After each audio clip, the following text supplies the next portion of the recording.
We're dead on 10 o'clock, so we will begin. Some housekeeping and some notices, please, before we do that.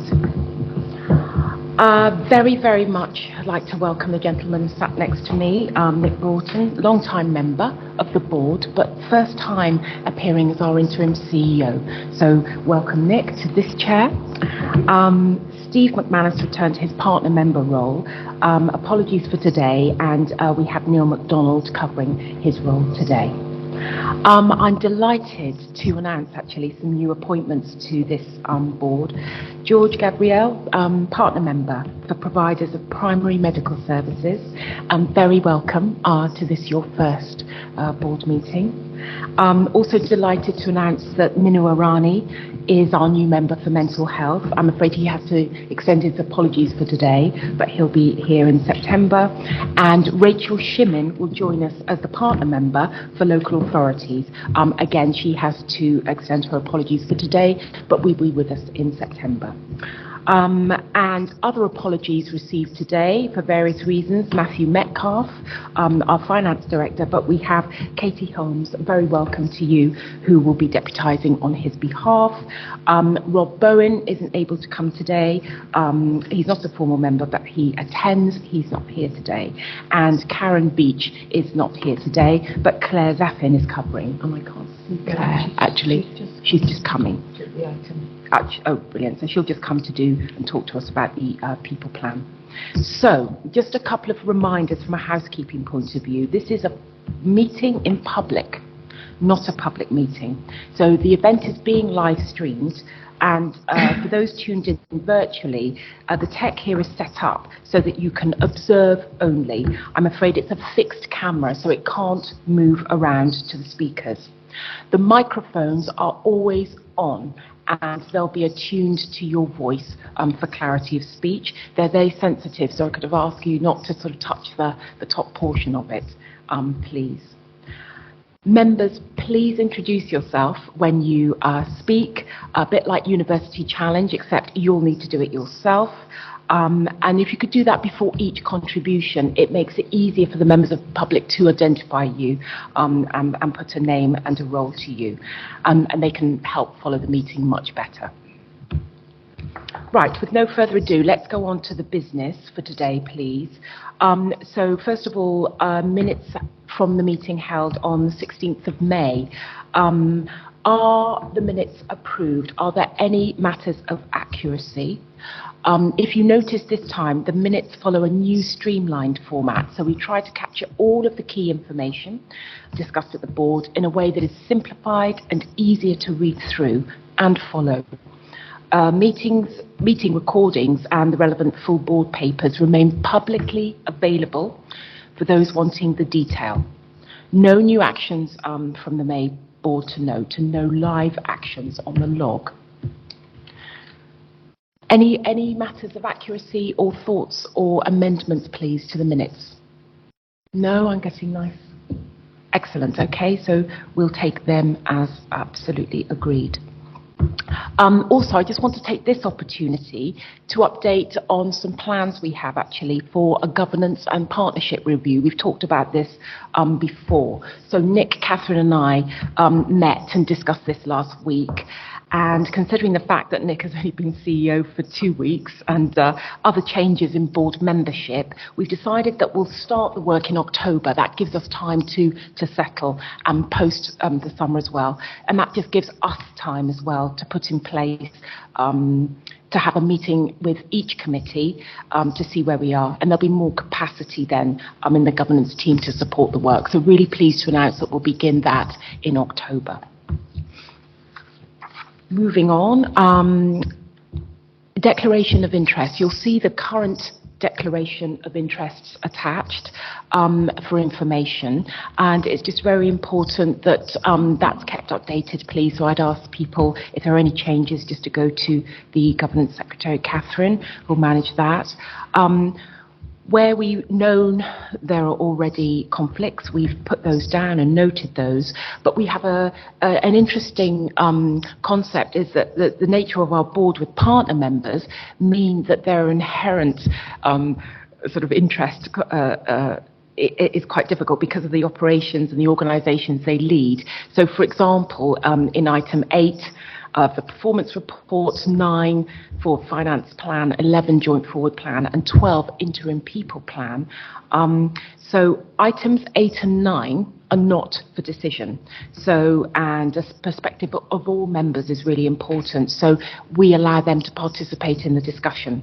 But items 11 and 12 are of approval, and all members can participate in the discussion.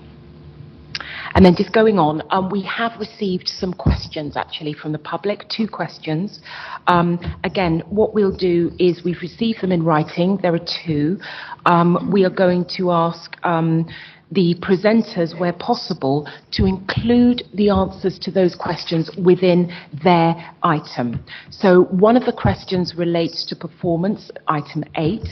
And the second relates to the joint forward plan, item 10.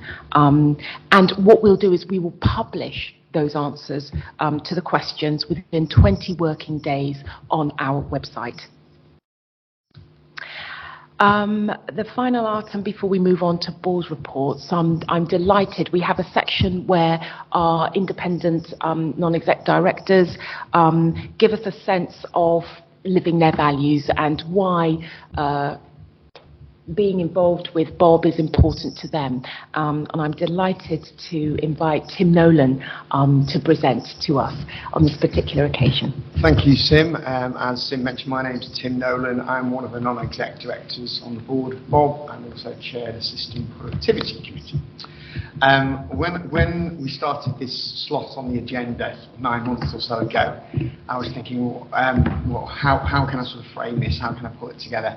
And at the time, I was leaning towards trying to build the conversation around the 6 NHS core values from the Constitution. But I think the good news is the work we've done in the intervening 9 months means that we've now got our own a more firm identity, I think, as Bob, and particularly through our integrated care strategy, we have our 5 priorities, and therefore, while the NHS values are still obviously incredibly valid and important to us, and I've tried to sort of frame it a little bit more around Bob's specific 5 priorities, and I'm glad Rob's not here in a way, because I'm sure he'd berate me, because I'm going to do them slightly out of order compared to what they are in the paperwork. But I'd just start naturally, I suppose, in my mind, with the priority we have of starting well and how that sort of relates to me.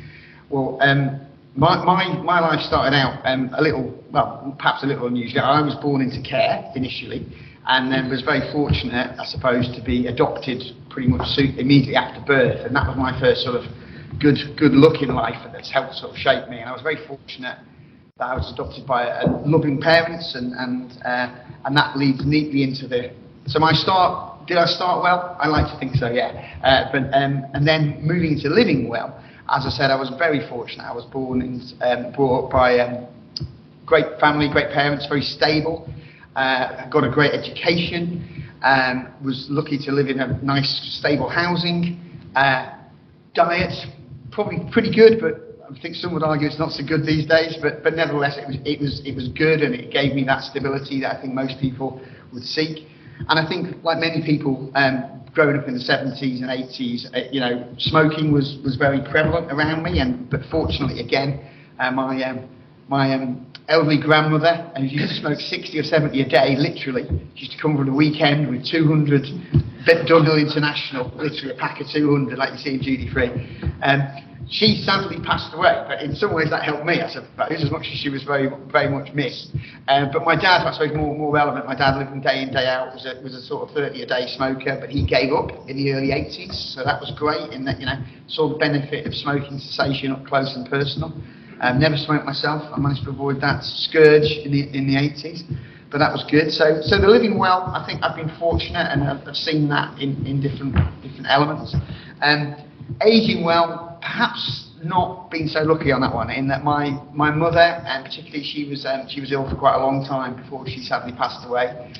Albeit it was in the Horton Hospital, so it's within this patch. So I have some experience of the bereavement facilities and so forth there. And then, as I think a number of you know as well, more, even closer to home, my wife sadly was ill for a long time in her mid-40s, and she also passed away in one of our hospitals, in this case Stoke Mandeville. So I had some really close experience and understanding of the bereavement facilities, but also the voluntary sector, because we were really well supported through that for many months, with palliative care, particularly Sue Ryder, who were great, in and around the Henley and Oxfordshire area. So that was really good, and I really understood the importance of that and saw that up close and personal for many months. So that was good, albeit in a very trying set of circumstances. And then the other two values which we have as Bob, in terms of promoting and protecting health. Well, I don't personally live it every day. I'm not a lifetime employee of the NHS, but I've tried to get involved, and I suppose being here today is an illustration of that. This is my 5th role of different types in the NHS, and I try to contribute and live my values through that. And the final one that that Rob would be insisting I didn't forget about, which is improving the quality and access of care, which is one of our key priorities as Bob. Well, again, over my life I've had, I realise it's not all about health, and I think we talk about this a great deal as a board and as an organisation, which is good. You know, education, I've been involved with a number of schools and on governors' roles and so forth, and trying to bring that on. I've had a lot of involvement with housing through housing associations, but also working with local authorities on social housing, primarily in London. And then, very importantly, in the voluntary sector. So my late wife, she worked for the Red Cross for a number of years, and also for Oxfam here in Oxford. And we've also been involved a lot with Crisis, the homeless charity, and tried to support in that area. So again, managed to sort of have experience of seeing the power of the voluntary sector and how it can improve access for our residents. So I think the good news is that it was quite easy to try and map my life to those 5 priorities, which I think is a real, it's a hats off to everyone who's been involved in creating that strategy, that it is so relevant, because I don't think it would just be me that would find it easy to map my life to those 5 things. I think the vast majority of our residents would. And I think that's a sense that, you know, we're doing the right things, and in the way my values hopefully link to them, I think hopefully most of our residents and patients would as well. So the final thing to say is, well, how do we take those experiences and try and help Bob? Well, for me, it's really around listening to what the residents are saying in all those categories. It's also then about trying to support and those people that do work here every day of the week, and try and support change and improvement in those services. And I think, you know, as much as hopefully I can do it through this role, I think everybody in the community can also do it in their own little way. And I think that's what we're here to try and do, to empower and facilitate people to contribute to those 5 core priorities and make things better for people of Bob. So one way we can do that is by getting back to this meeting. So I'll shut up and hand back to Kassam. Tim, thank you. Thank you for sharing some personal details. Thank you for sharing how you have connected those back into the role that you're playing now. We really appreciate it, and it gives a good sense to us of the person that you are. Thank you, Tim. Moving on, I'm delighted to introduce Nick, who will give us his Chief Executive's report and give this board an overview of some of the activity and actions that have been happening. Sim, thank you for that, and good morning everyone. As Sim said, I'm Nick Broughton, I am the Interim Chief Executive for the Integrated Care Board.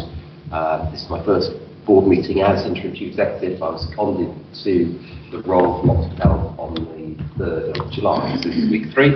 I'd like to just begin by extending my thanks to everyone in Bob for helping me feel so welcome, particularly my executive colleagues. It's been great to work with you, and I'm very much looking forward to working with you during the months ahead. For those who don't know me, I have been the Chief Executive of Oxford Health, which is one of our 2 community and mental health trusts, for 3 years. I'm a forensic psychiatrist by background, and in addition to Oxford Health, I've been Chief Executive of 2 other community mental health provider organisations. And actually, I think it's quite opportune this meeting is taking place in the Kassam Stadium, because this was one of our mass vaccination centres for the COVID vaccination programme that the ICB delivered, and Oxford Health was the lead provider for that. And I think it's a great example of what the system can achieve. And we were able together to deliver one of the most effective vaccination programmes across the country. I would take my report as read, but there are a couple of things, or more than a couple of things, I would like to flag up, beginning with industrial action. We've just completed the most recent period of industrial action by junior doctors. I think it ended at 7 o'clock this morning. We are now, I think, in month 8 of industrial action by healthcare unions.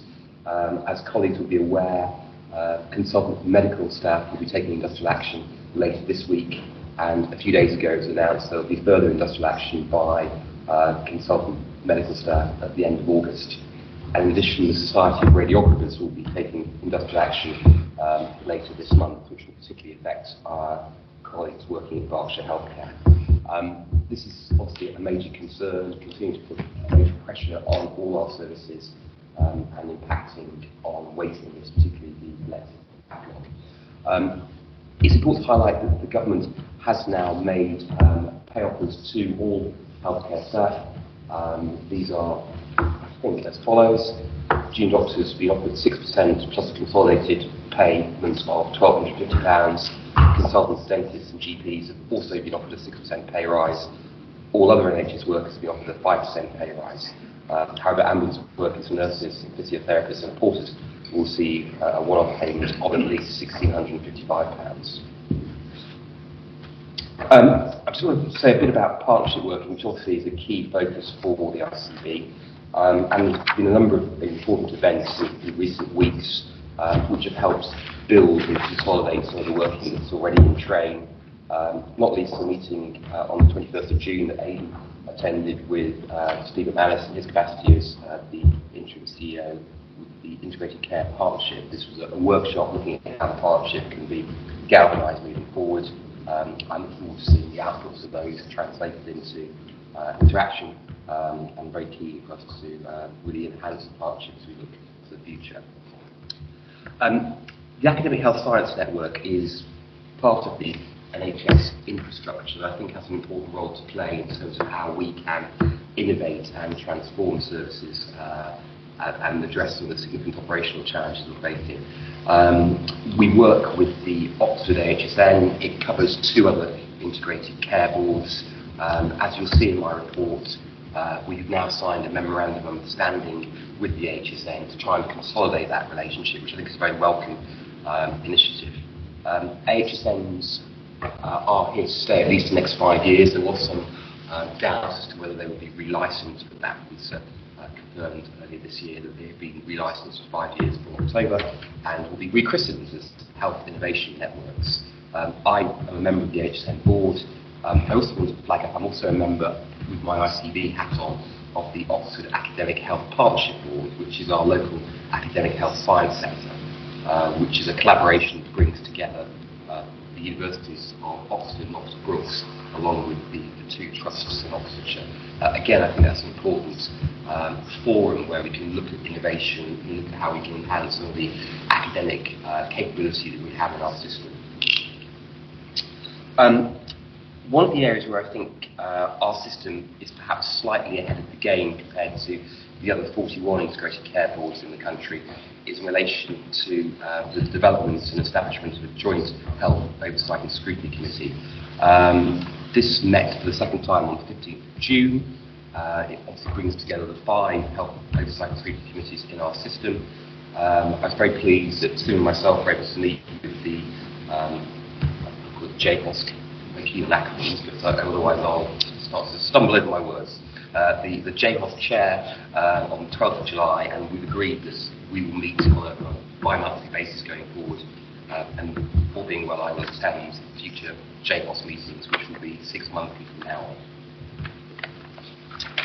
Moving on. The workforce challenge that we face is significant, and with that in mind, it's encouraging that the much anticipated long-term workforce plan was recently published by NHS England. I'm very pleased that in advance of that we were able to attend a workshop that was hosted by the Vice-Chancellor of Oxford Brookes University that brought together 70 system partners from across the BCSE, voluntary community, social enterprise sector and the academic sector of our system to look at the workforce challenges we're facing and look at particularly how we can enhance the capability that we have within academia locally and also within the third sector locally. We are blessed, I think, by the fact we have 5 universities within our system that together train the vast majority of healthcare professionals that we employ, all but a few allied health professional roles. So that's a real opportunity for us, and I'm looking forward to seeing the outputs of this workshop that took place on the 15th of June, and looking at how we can incorporate those into our workforce plan moving forward. I mentioned the workforce plan. Later on today's agenda, we will receive our interim people plan, which is a draft plan on which we then sort of build the recommendations from the national plan. When we think about workforce, it's also important we think about the workforce of the Integrated Care Board.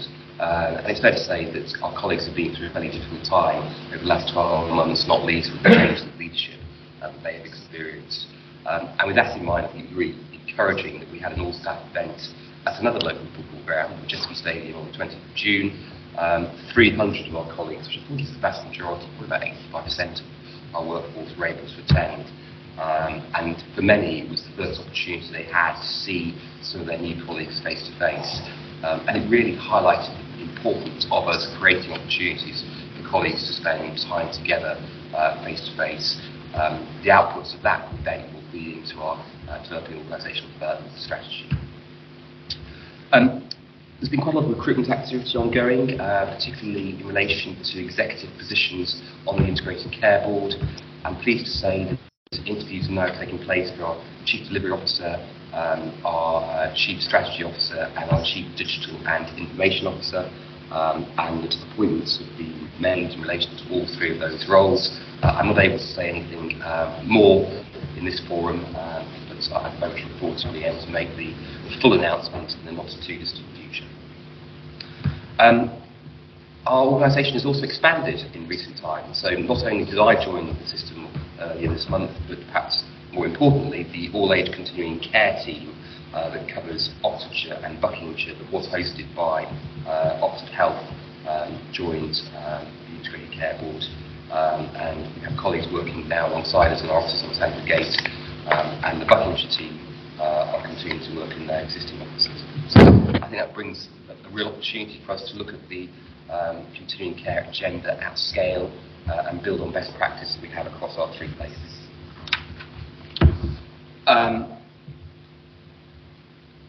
We've produced 4 annual reports in recent times, reflecting the 3 previous CCGs and, of course, the ICB.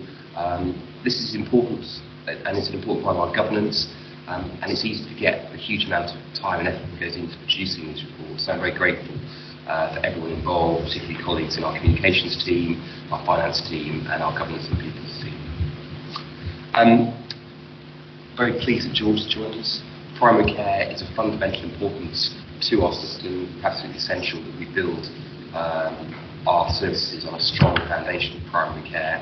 And with that in mind, I'm pleased that work is now beginning to develop a primary care strategy for the system, and this commenced with some mapping and engagement exercises. And with that in mind, and Rachel may want to say something in due course, we are pleased to announce that we've been able to identify providers to take over the provision of a practice in Oxfordshire that was struggling.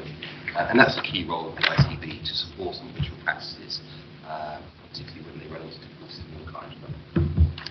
So that's what I want to say about going into introduction. Very happy to take questions, and no doubt some of my executive team may want to chip in as well.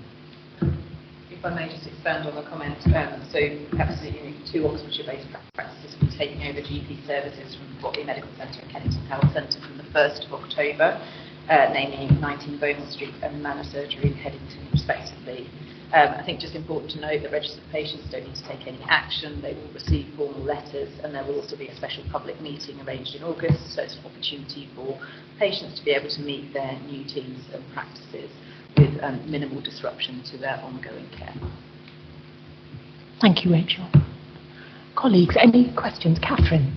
So it's not a question. Kassam Mountford, Director of Governance. I just wanted to highlight the Memorandum of Understanding that is attached as an annex to the paper with the BCSE sector, because we've worked very hard with them over the last year, but particularly the last 6 months to get it to this point, and it will be signed after its presentation here today. Just one, yes, of course. Margaret, introduce yourself, please. Thank you, Margaret Bassey, Non-Exec Director. Welcome to your new position here. Thank you, Margaret. Yeah, great to see you there.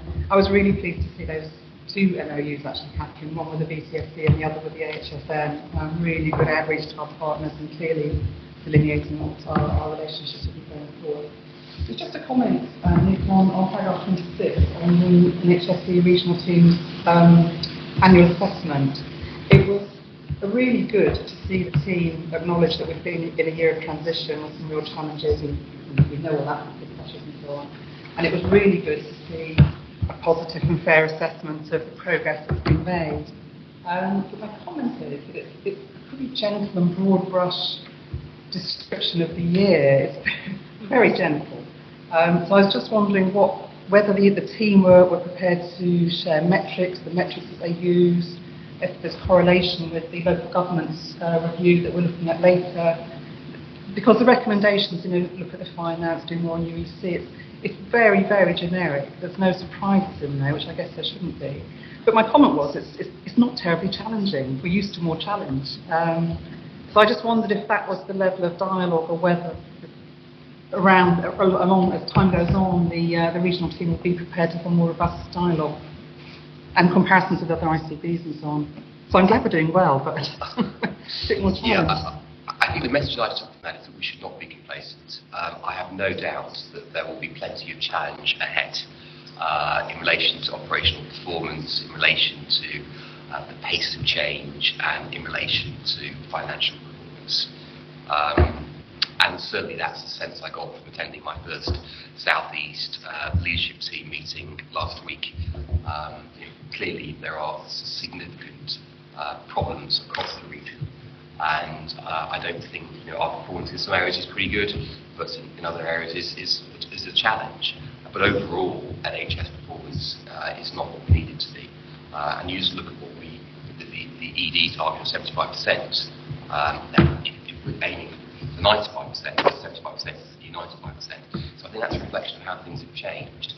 So I wouldn't read too much into the gentle tone of that letter. I don't know whether other colleagues want to chip in. I think Rachel's going to add.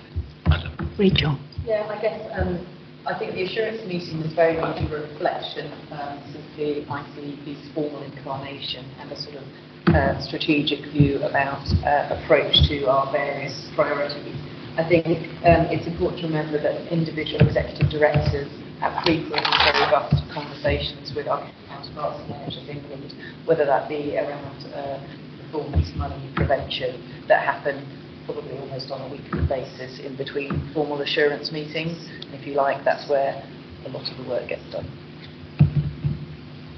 Does that help, Margaret? And I think it was a particular moment in time, recognition of where we'd been, but more importantly, laying the foundations for where we were going. It does, and it wasn't. I mean, I acknowledge the operational pressures and so on, the targets. I was looking more at the population health stuff, where it said, we recognise your ambitions, there's much more to do, it's clear you've developed a stable foundation. That's so vague to be pointless. So it's more on the systemic, system leadership, the ambition going forward. I hope to see more of that coming through in these reports, not in inside reports with the sectors. Thanks. Noted, thank you. Nick, before we move away, I wonder if you might say something to everybody just about the Hewitt review, just to mention the approach following that report. So it's taken a while for the government to respond to the Hewitt review. As you'll see in my report, the government has now published a response which is largely supportive of the recommendations set out, which is encouraging. I suppose what I read from this is that integrated care boards are here to stay for the medium to long term, and certainly that is the impression we're getting from the opposition, that there won't be a significant change following the next election, which is encouraging, because I think it's important that people commit to this project and In some quarters, perhaps there's been a degree of cynicism regarding the ICB programme. So I think this is a green light for what we're trying to do, to build on foundations that are already in place. And I think, just picking up Margaret's point, the real challenge we have is about managing today, but at the same time thinking about what tomorrow should look like. And there's a real danger because of the operational pressures, the financial challenge, etc. And winter, which is just around the corner, that we can be totally focused on just dealing with the firefighting exercise. Well, we can't, because we will not have a sustainable healthcare system if that is our approach. And this, I think, is a challenge for us as a board and the executive team and indeed for the wider system. So I think that the hearing review and the government's response is encouraging. It's now a question of implementation. Great, thank you. Okay, if there are no other comments or questions, no, we'll move on. So we move on now to the performance and quality report, and this is all about really assurance and finding out where we are as a system. And to present this, I think it'll be a triumvirate. So Matthew Tate, Rachel Corsair and Rachel Decaux will pick up parts of each of those, and this is just to give us an overview of performance, and you can see the papers are very rich in data, but if we can note this report. So let's start, I think, with Matthew Tate. Thank you, Sim. So Matthew Tate, Interim Chief Delivery Officer. So yes, this will be a three-way presentation, really to give the board a feel for some of the operational performance challenges we are facing at the moment. So I'm going to touch a little bit on the emergency and urgent care pathway, elective care, cancer, quick overview on workforce, and then hand to Rachel Corsair to pick up mental health and quality, and Rachel Decaux to pick up some highlights around primary care and the wider pod agenda. In terms of the UEC agenda, so we continue to strive towards the 76% target, and around 4-hour performance, and also maintaining our category 2 response for ambulance. And they're just the two, perhaps, metrics that are chosen really to give an indication of the whole urgent and emergency care pathway. So we continue that recovery. I think if you've read the report in detail, you'll see that we had a small reduction in that performance during May.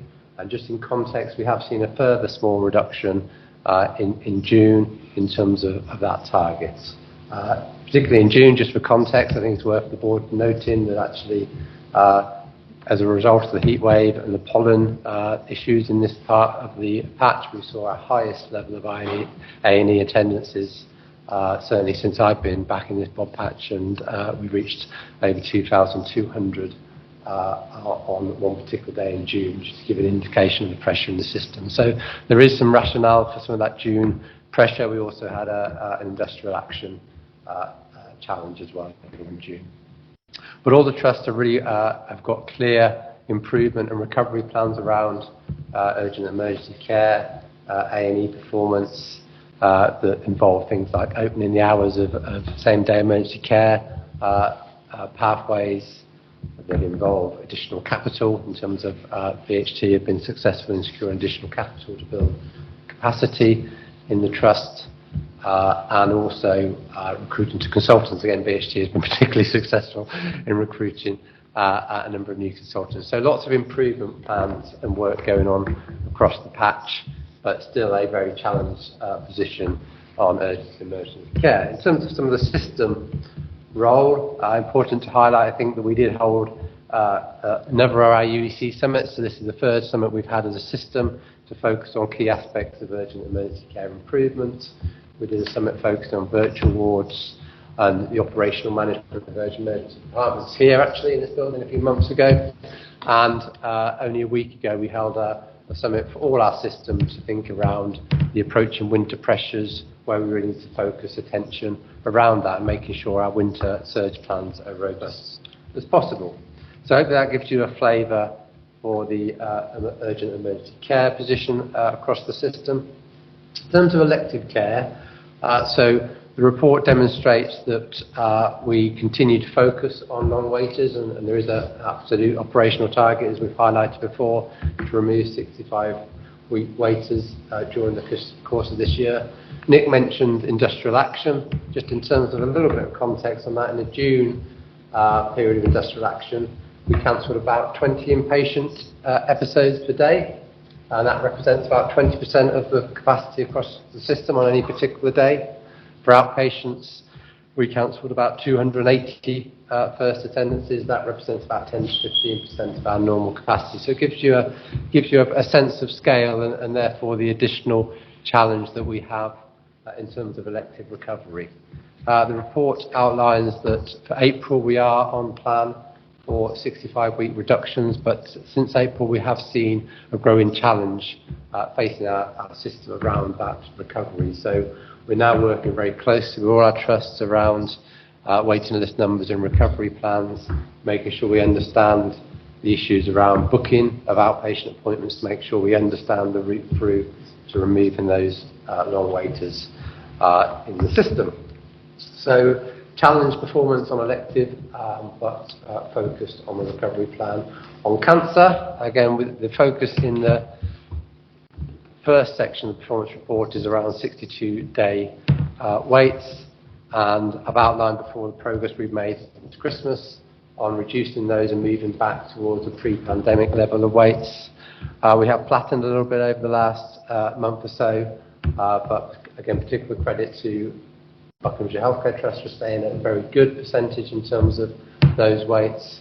RBFT and Oxford have some challenges, and it's flattened a little bit over the last few weeks. We've seen some improvement in the Oxford numbers. So again, a real focus from the system in terms of working out how we can support our trust to address and recover those waits. I will just mention diagnostics. It's not in the first part of the pack, but we have, again, a number of challenges on diagnostic pathways, particular pressure within the Buckinghamshire Healthcare Trust.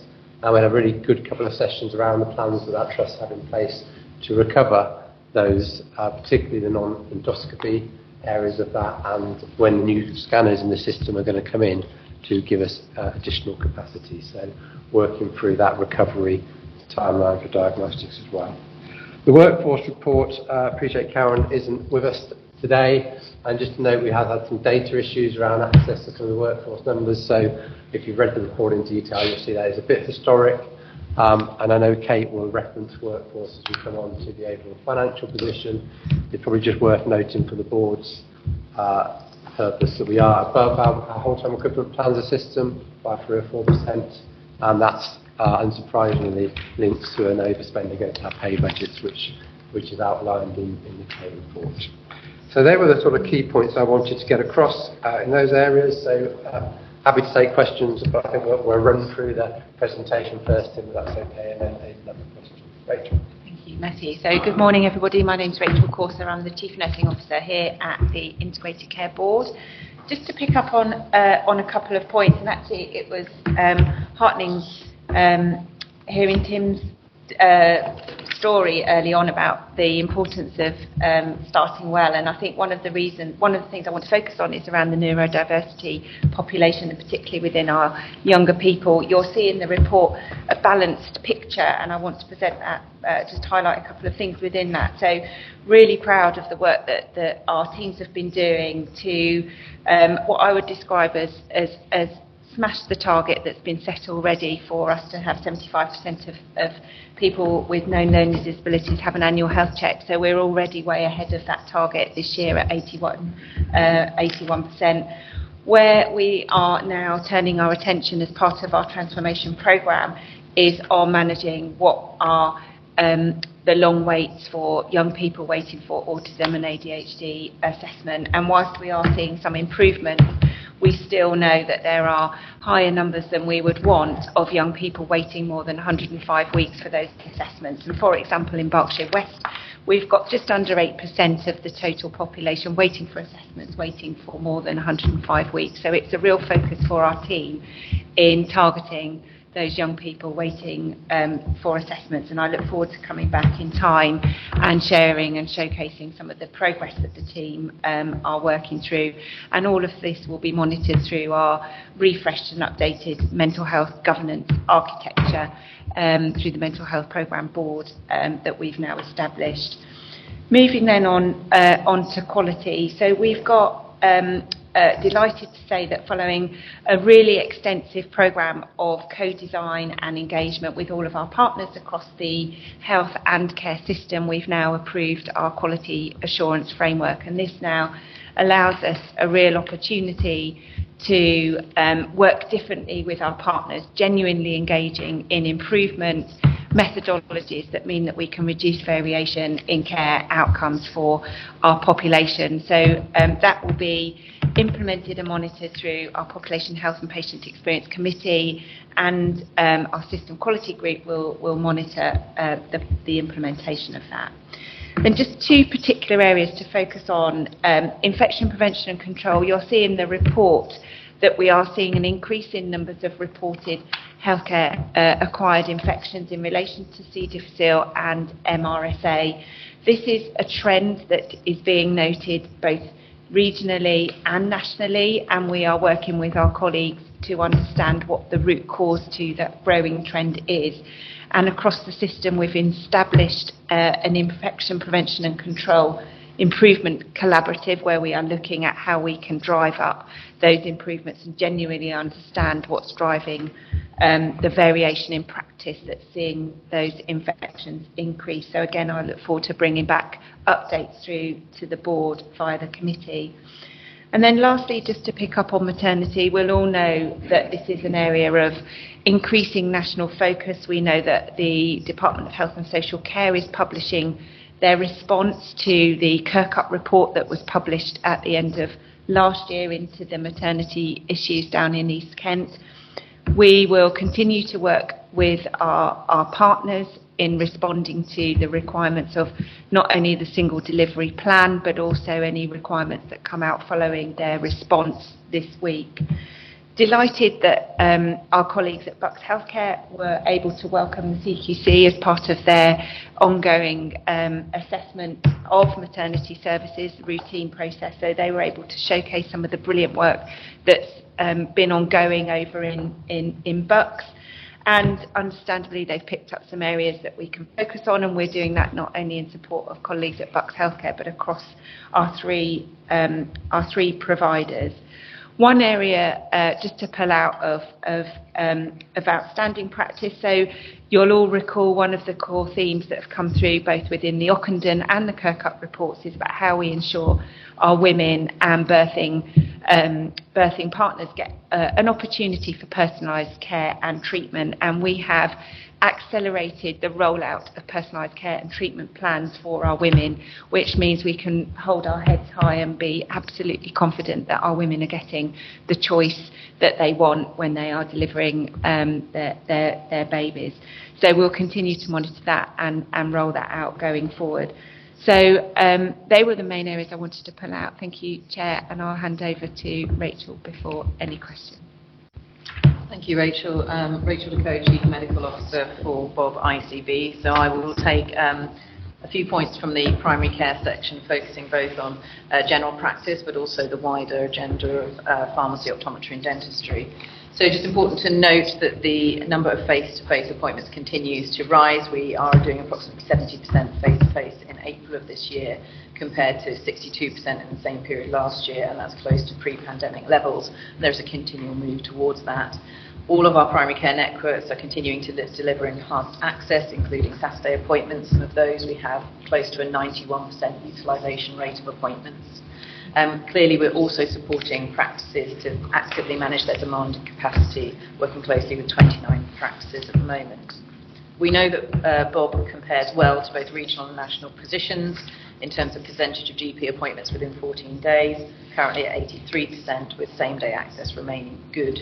But we know that there's variation within that, and so working with our primary care network colleagues, we are developing and improving access plans, not least in response to the recently published National Delivery Plan for Recovering Access in Primary Care that came out in May, and of which our roadmap in response was presented to Population Health Patient Experience Committee in June of this year.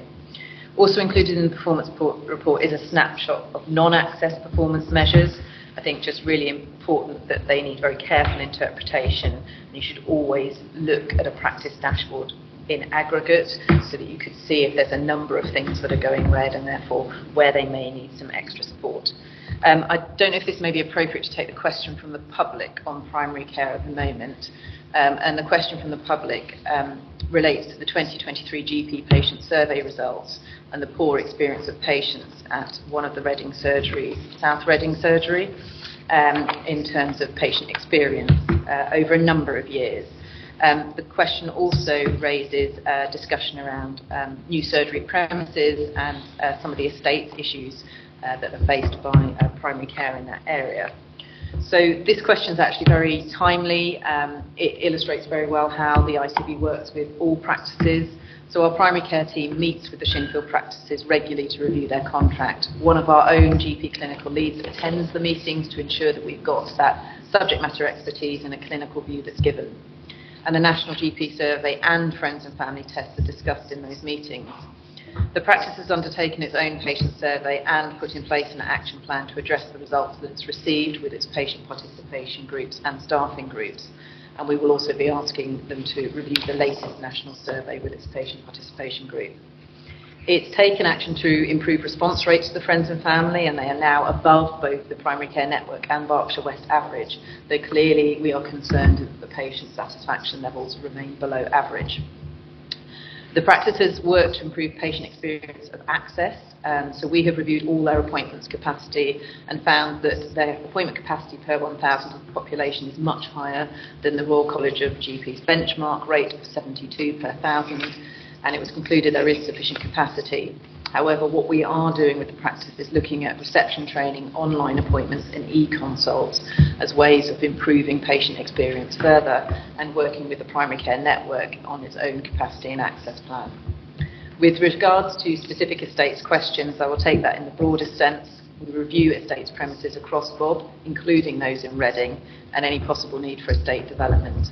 Any proposals are considered in accordance with our own primary care estates prioritisation process, which includes, amongst other factors, existing estates provision, population growth and need, value for money and deliverability. So I will move on from that into just the pharmacy, optometry and dentist briefly, starting with dental access. So we're still finalising, but it looks like 22-23 we had completed 70% of commissioned activity. We have had an increased number of NHS contract terminations across Bob, roughly 50,000 units of dental activity. Set in context, we deliver 2.2 million per year. In trying to mitigate that, we have a flexible commissioning scheme to try and improve access, and we're doing proactive identification and engagement with providers who may be considering terminating their NHS contracts. Community dental services, there have been some challenges in terms of theatre access in Oxford and estates and workforce issues in Buckinghamshire. However, the three community dental services place providers are working together to try to improve capacity, resources and share learning. In secondary care, access to secondary dental is stable.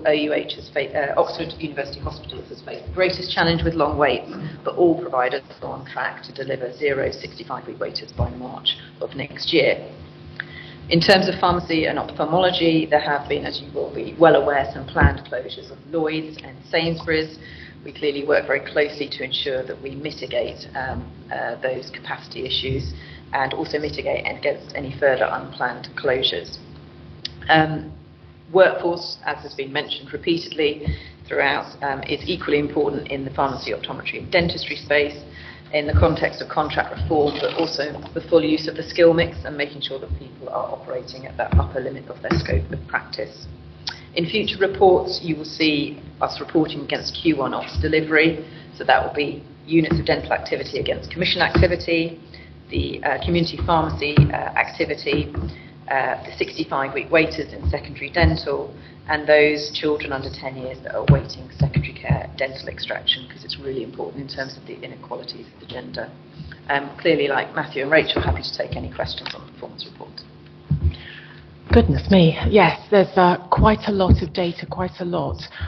Before I ask for questions or thoughts, Neil, is there anything you wanted to add as representing the sort of providers along the lines, or a fair assessment of what's happening in the field? Okay, thank you. Questions or thoughts on any of the data or anything presented? Colleagues? Yes. Rachel, just a quick question. Sorry, just introduce yourself, Nick. Sorry. Sorry. I'm still Nick Gordon, and I'm still the interim chief executive for the Integrated Care Board. Sorry. The question for you, Rachel, but George may want to chip in. I was just looking at the appointments, and in April we only had 260 video or online consultations across primary care. Is that surprising? Is this an area we could look at developing further, or is it just a modality that doesn't work particularly effectively in primary care?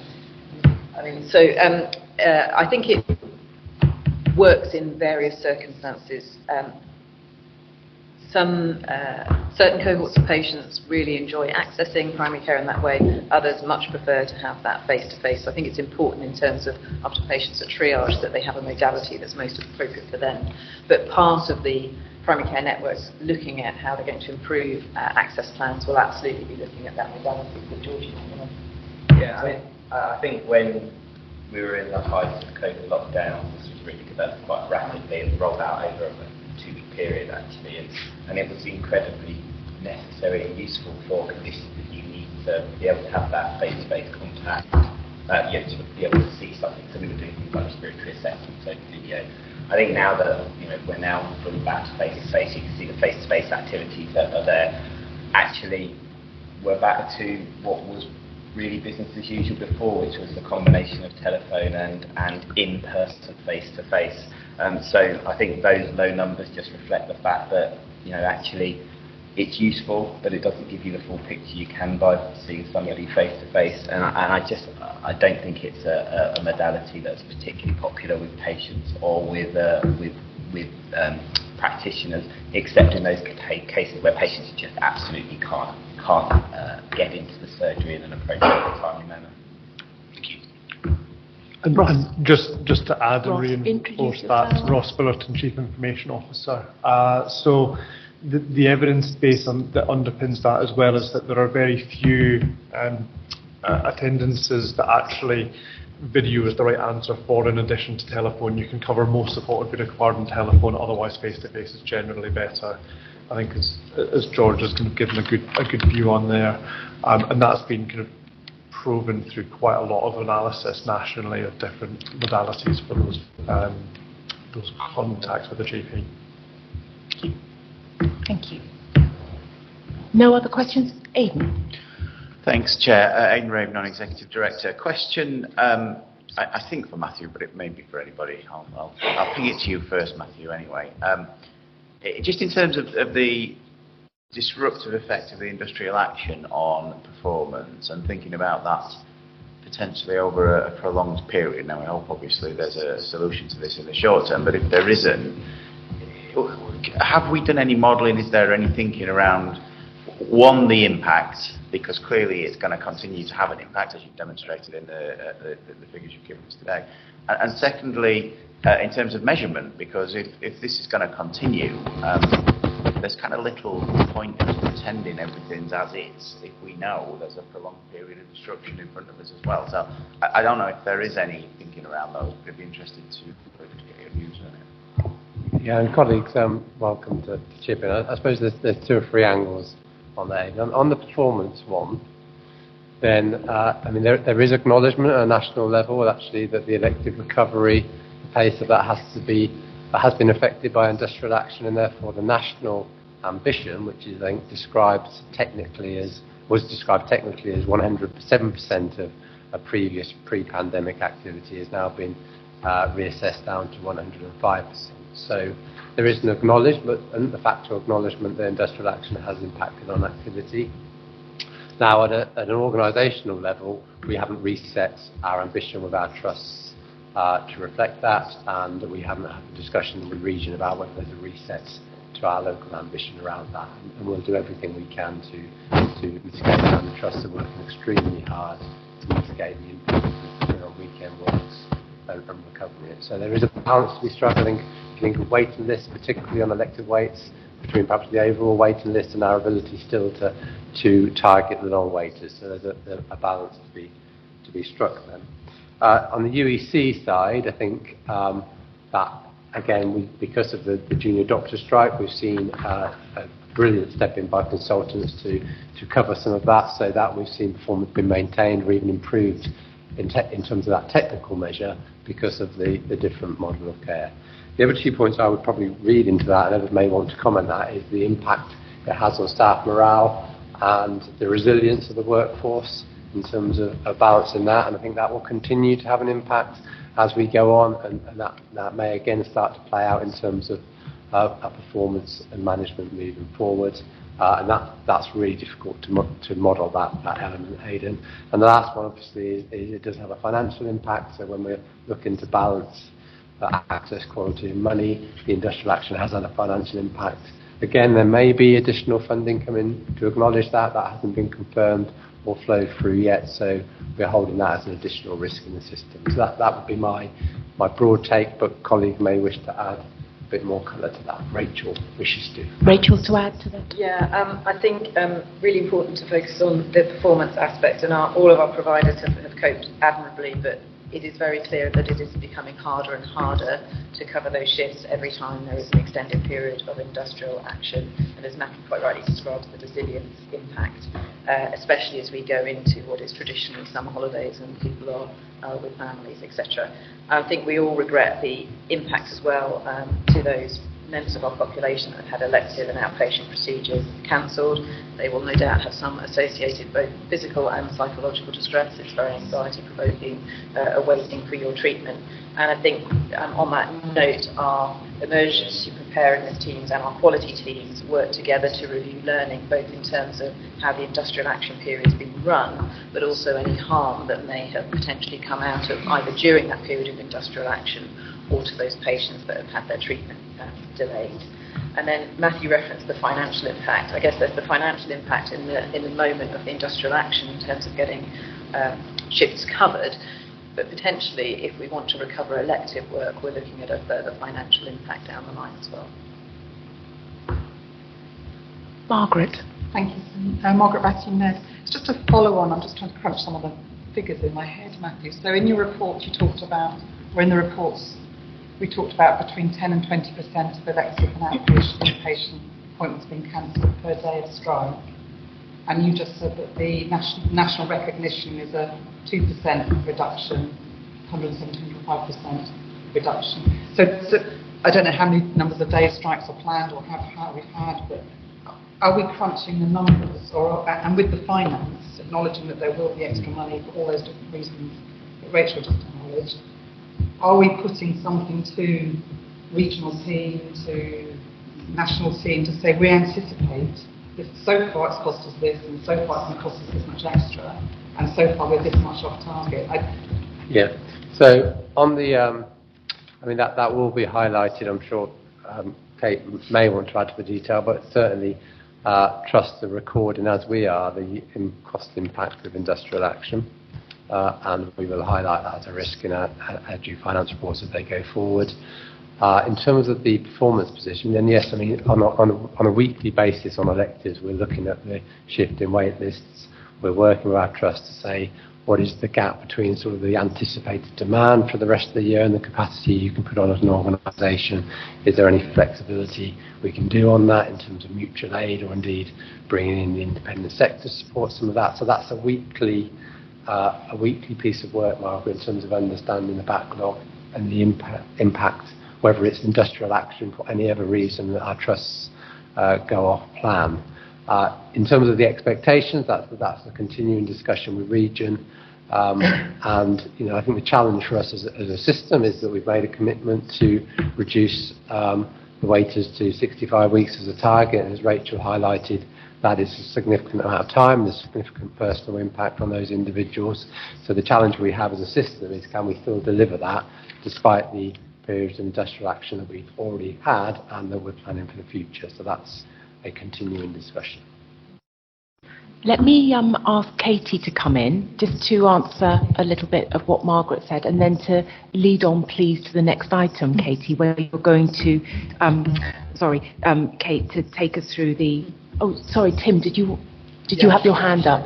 Excuse me. Do you want me to just answer? If I just finish that piece up in terms of the industrial action to the finance. So Kate Holmes, I'm the head of planning contracting. Capital and Place, sorry, it's very new, that title, so forgive me. Acting here for Matthew Metcalf today.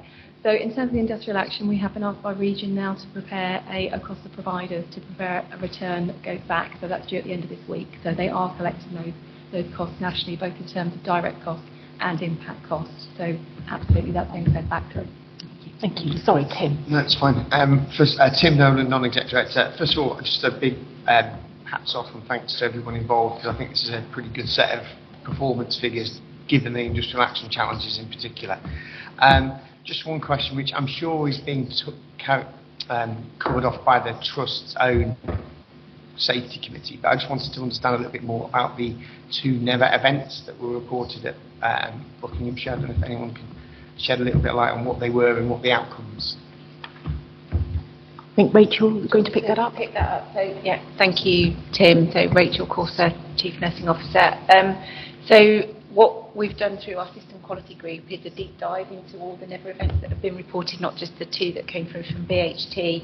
What we've seen, and again, it's not unique to our system, is an increase in Never events relating to safer surgery and surgical site work. And again, we're working with the trusts on that improvement collaborative.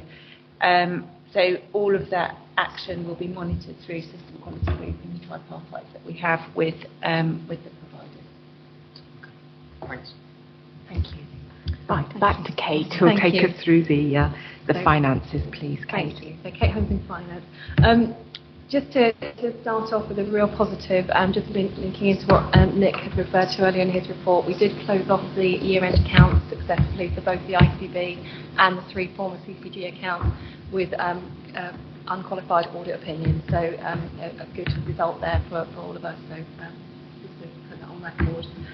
In terms of month 2 reporting, as you know, as part of the challenging planning round, we submitted a £20 million deficit plan, forecast outturn for 23-24. At month 2 for the system, we would have expected to be at 12.4 million deficit.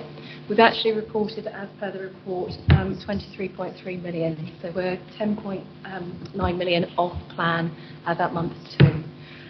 Excuse me, the main drivers for that across the system is impacts of temporary staffing, which linking back to Matthew's point in terms of industrial action and some of the agency use and temporary staff that we've got across the piece, and also delivery of against efficiency plans across the system. So those are the two main drivers for the piece. Across the individual organisations across the ICS, the main driver is at Oxford University Hospital, so OUH, and once again that is mainly to do with efficiency targets and getting traction on their savings plans, excess inflation and impacts of temporary staffing around the industrial action that we've just referred to. So they're 10.4 of that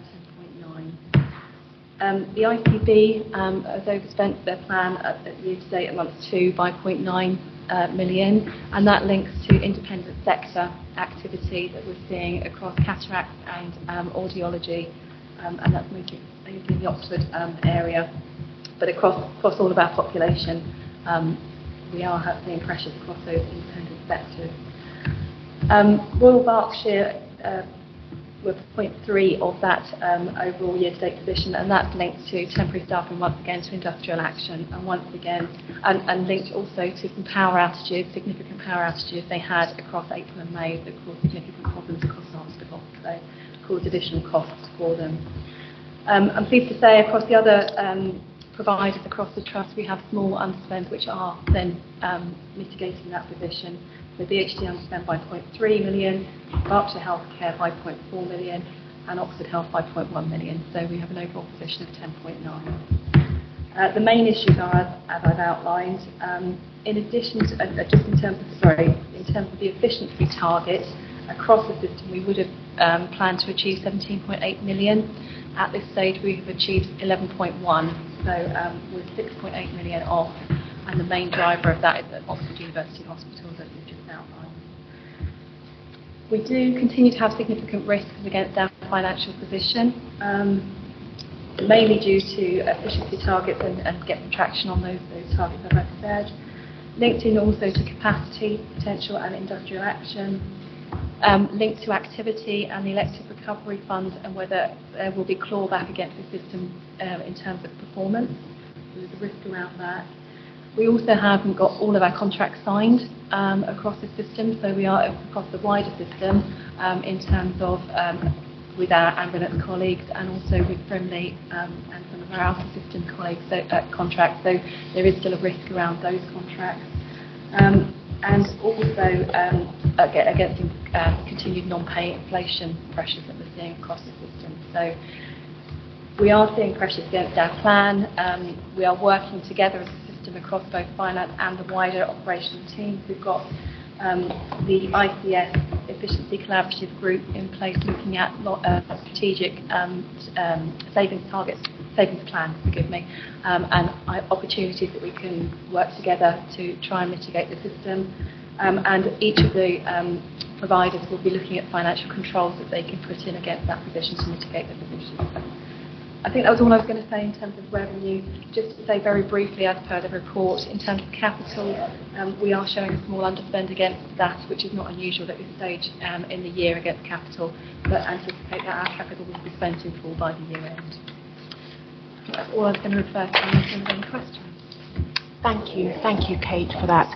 Does anyone have any thoughts or comments they'd like to make? Obviously, it's a really challenging time. I think it's a perfect storm that sort of is hitting us. You know, we're under pressure on all sides, just as all systems are.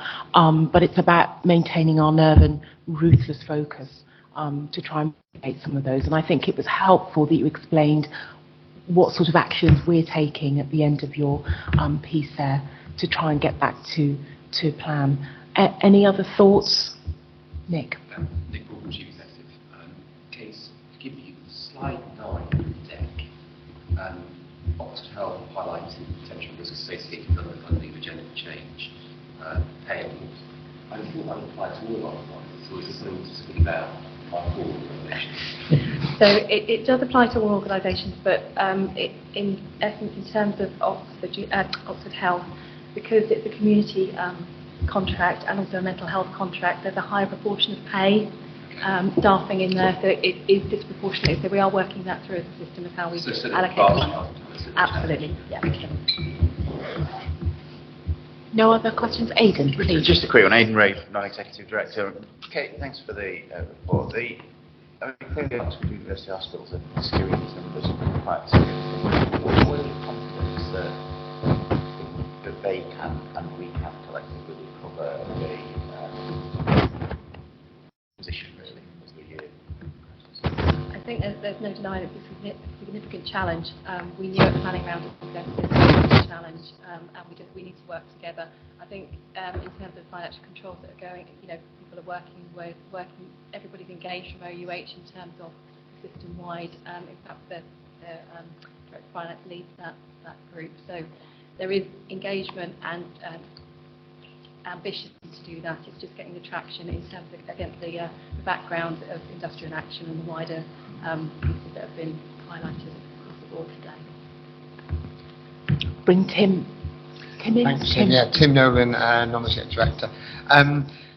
First of all, just to say hats off to the finance team for getting the financial accounts and so forth in place, because that was a real achievement, and it was not one that all of the ICBs achieved. So I think that was acknowledged by the external auditors. So a big well done on that.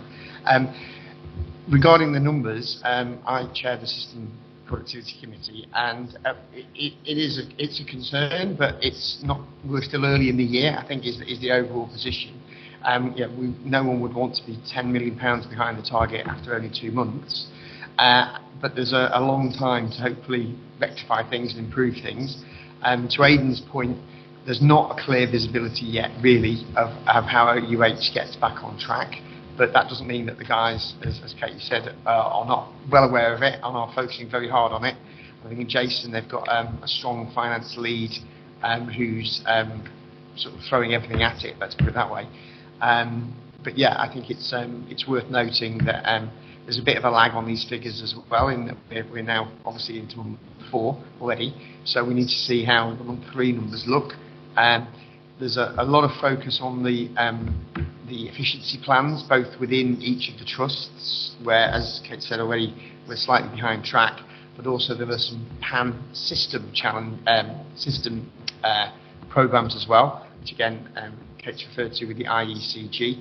So it's a watching brief.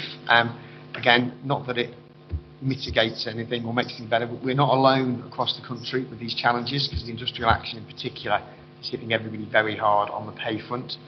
But there's increasing focus, I think, from the region as well on trying to support us and help us with the financial position. That doesn't mean they're going to give us more money. It does mean they're going to be scrutinising us firmly, which I think is the right thing to do. And the finance team are ready for that and prepared to work collaboratively with the region to try and get us back on track. Thank you, Tim. No further comments? Let's move forward with the agenda then. So we come to the board assurance framework. So we're going to look at the corporate risk register. I think we've talked quite a lot about what some of those things might look like, but Catherine's going to take us through these principal risks and look at the red-related risks of the corporate register. And I guess we need to identify if there are any gaps or any further work that's required around these. So Catherine, please.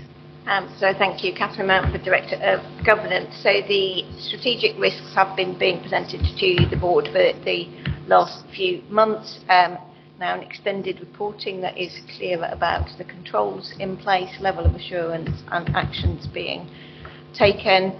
And as you can see from the report, currently one of them is red rated, and that's the delivery of our recovery, and everything else amber, but we may wish to consider whether we want to recommend any of those change, particularly in the context of discussion we've just had about finance. I think the fact that they are all amber or red at strategic level is that indicative of the broad level of complexity and inherent risk that we're facing that has come out in most of the conversation this morning. This is the first time we have presented the corporate risk register in detail to the board. I would say that is still work in progress. It's moving along well, so most directorates have completed their systematic review of all of the risks we inherited from the previous organisations, and doing that step back to think about what are those risks facing us and ensuring we're scoring consistently, and therefore been doing the work to say what are those risks we're managing at directorate level, because they are more in the detail, and what are those that we need to be escalating for corporate oversight. So they've chosen to present the red rated, currently on the register, red rated risk, still work to do. So I'm expecting that to change. That will be completed within the next round, so by the September board meeting, and then with the committees and the operational risk management group, we are moving more into deep dives into particular risks rather than the process of managing the risk register. So to directorates, and directors will highlight those to be covered, and committees will, and also what the audit committee has been asking in terms of their oversight and overview of the whole processes. We start to think about some of the time horizons on some of these risks. So some of them are very imminent, some of them are more future focused. So we will be building that into the process. That was all I wanted to say by introduction, but happy to take comments or questions. Thank you, Catherine. Any comments or questions at this stage as we begin to develop this? Obviously, we need to keep a very tight grip on this. No, Nick. Nick. Chief Executive, let's just begin with the conversation we just had. I think we do need to review the finance risk fairly soon to consider whether we should embrace it. Thank you, Nick. No other comments. Thank you, Catherine, for that. I think we'll take a comfort break now. If I could ask you to be back at just before 11:30? Yes, 11:30. Thank you, colleagues. And there should be more tea outside. Thank you, colleagues. Welcome back after your break. We've got 3 sections now to go through, and these are plans that all need approval. And the first one is the Joint Forward Plan. You'll recognise that moniker. This is something that we've worked very hard on with a lot of colleagues, and I just want to thank all those involved. It has been an enormous piece of work. So I'd personally like to thank Rob Bowen for his contribution to driving this work forward. There have been many, many discussions before this. So this is a formal sign-off at this stage, but colleagues will have been through, reread, and had consultation on all of this. So all trusts have, we've received endorsement from all of our trusts, actually, and we've received opinions from all of our health and wellbeing boards as well. So it has been scrutinised, prodded and poked, as they say. So without further ado, I'll ask Nick to present that. Just give us an overview, please. Thank you. Nick Morgan, Interim Chief Executive. Sim was stolen. I'm introducing this because Rob got with us today. I'm very grateful for all the hard work of Rob, Mary Parlour, who's our Interim Director of Strategy and Business Development Plan. It's been through a number of iterations. It's certainly been before us as a board, before it's come here today for final ratification. It was first published back on the 30th of June, since which time we've received support for the document from our partner NHS organisations. It's also been to various health and wellbeing boards who have confirmed and bless the key elements of their health and wellbeing strategies. And you'll see in today's papers that we have received written confirmation for each of the health and wellbeing boards regarding that. We have amended it slightly in response to the feedback we've given, as you'd expect, and to ensure it's rather more strategic rather than short-term in its focus, includes greater clarity regarding governance arrangements, and also highlighted the need to align financial planning, clarity of principle of subsidiarity, and the need to develop other some measurable outcomes. So it's here for formal approval. Clearly now we need to get on with delivering the plan. And in relation to that, the expectation would be this board would receive a twice-yearly update regarding the delivery, first being September this year. So that's really what I want to say. There's a covering paper which I think is a bit more sort of detailed regarding what's happened since the 5th of June. Happy to take any questions. Not going to be working too many. Any thoughts, anyone? Tim? Tim Nolan, Non-Executive Director. Just a question. There's a comment in there in the covering paper about feedback from the trusts, which was really generally quite good, which is great to hear. There's a question or comment about need for greater financial alignment. Was there any? Can anyone put any flesh on the bones, or is that more a question from Rob, really? My understanding, in part, it reflects the need to move towards a standardised approach in relation to financial reporting. I think that's important. It's not entirely clear sometimes as to how the different trust financial reports compare to each other. Okay. But I think Kate may know more. I don't think I'm happy here either. So it'd be easier to compare apples with apples, so to speak. Okay. Thanks, Nick. Thank you. Matthew. So I just want to take this opportunity really to answer one of the questions from the public, Sim, around MSK, because it referenced the Joint Forward Plan. So sorry, MSK, just for the yes, benefits of everyone involved. digital therapy. So Thank you. yes, so there was a query around assessment of prevalence and significance of MSK health conditions, and a comment that wasn't referenced directly in the Joint Forward Plan. So first of all, the Joint Forward Plan doesn't refer to every specialty, but more defines really the approach we're taking to different areas of the work we're doing. So particularly around the Ageing Well section, there obviously would be a relevance to those pathways, And more broadly, we know that we're looking to support people to remain healthy, to target care as appropriate, and provide integrated and coordinated care.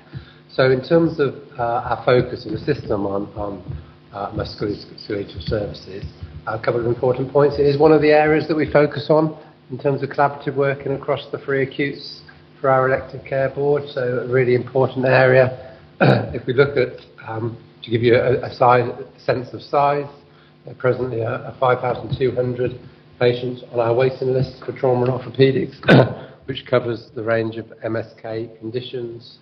So a real focus in terms of that elective recovery space and making sure that we minimise wait times for those particular cohorts. In terms of a few examples of the work we're doing across the system, so we've looked at standardising pathways across all providers, such as hip and knee pathways. We've looked to take some of the best practice on pre- and post-operative care that we've seen at Oxford for some of these pathways as well. We're doing some work with community providers to make sure that we've got that right sharing of information and integration between different parts of the pathway.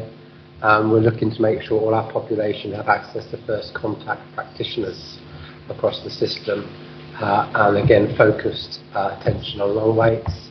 And we're continuing to use some of the data that's available nationally in terms of comparisons around productivity and performance levels across our 3 trusts to focus on improvement across the MSK model and pathways. So hopefully that gives a sense of the importance of that range of treatments to us as an ICB, and in the context of the joint forward plan, that it does align with some of that broader strategic direction. Thanks, Sim. Thank you, Matthew, for addressing that. Any other comments, colleagues? In that case, please can I ask for endorsement and approval, please, of this joint forward plan? Yes, nods all round? Approved. Excellent. What we will now do is develop an easy read version of the plan, which is really important Yes. In terms of provider engagement and ensuring inclusivity, and not least because it's really essential, I think, that we are better at clarifying what the purpose of the integrated care board is, what we're trying to achieve, and when we hope to do that by. So I look to Nick, the other Nick, our Director of Communications, to take all that piece of work with Rob. Thank you. Thank you. Moving on, we move on to the people plan now. Again, we're seeking approval.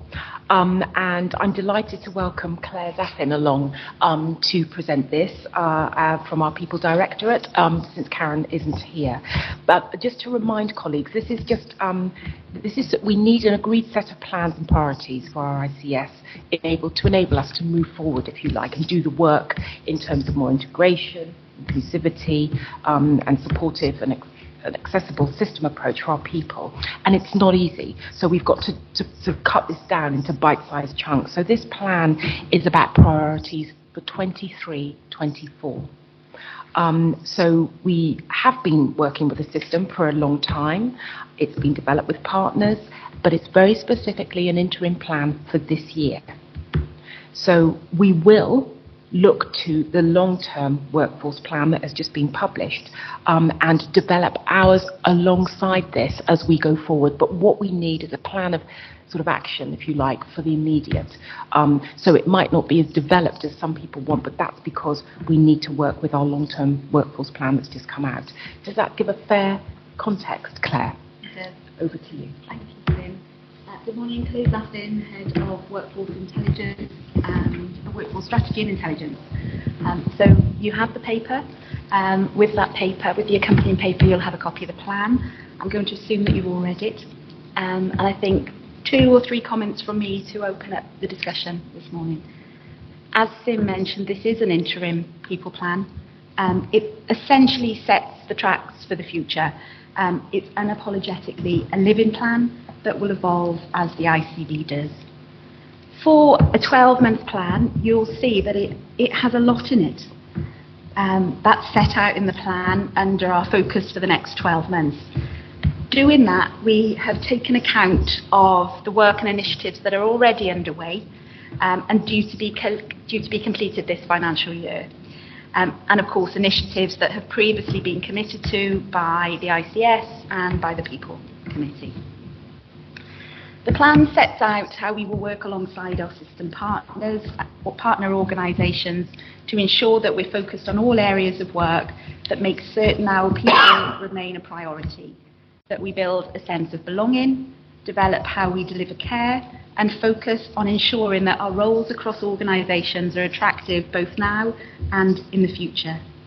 Now, to succeed and make a positive impact in Bob, these activities have to be underpinned by a focus on innovation and the use and advancement of digital technology in the workforce, efficiency and best practice. My next comment relates to the recent publication of the NHS Long-Term Workforce Plan.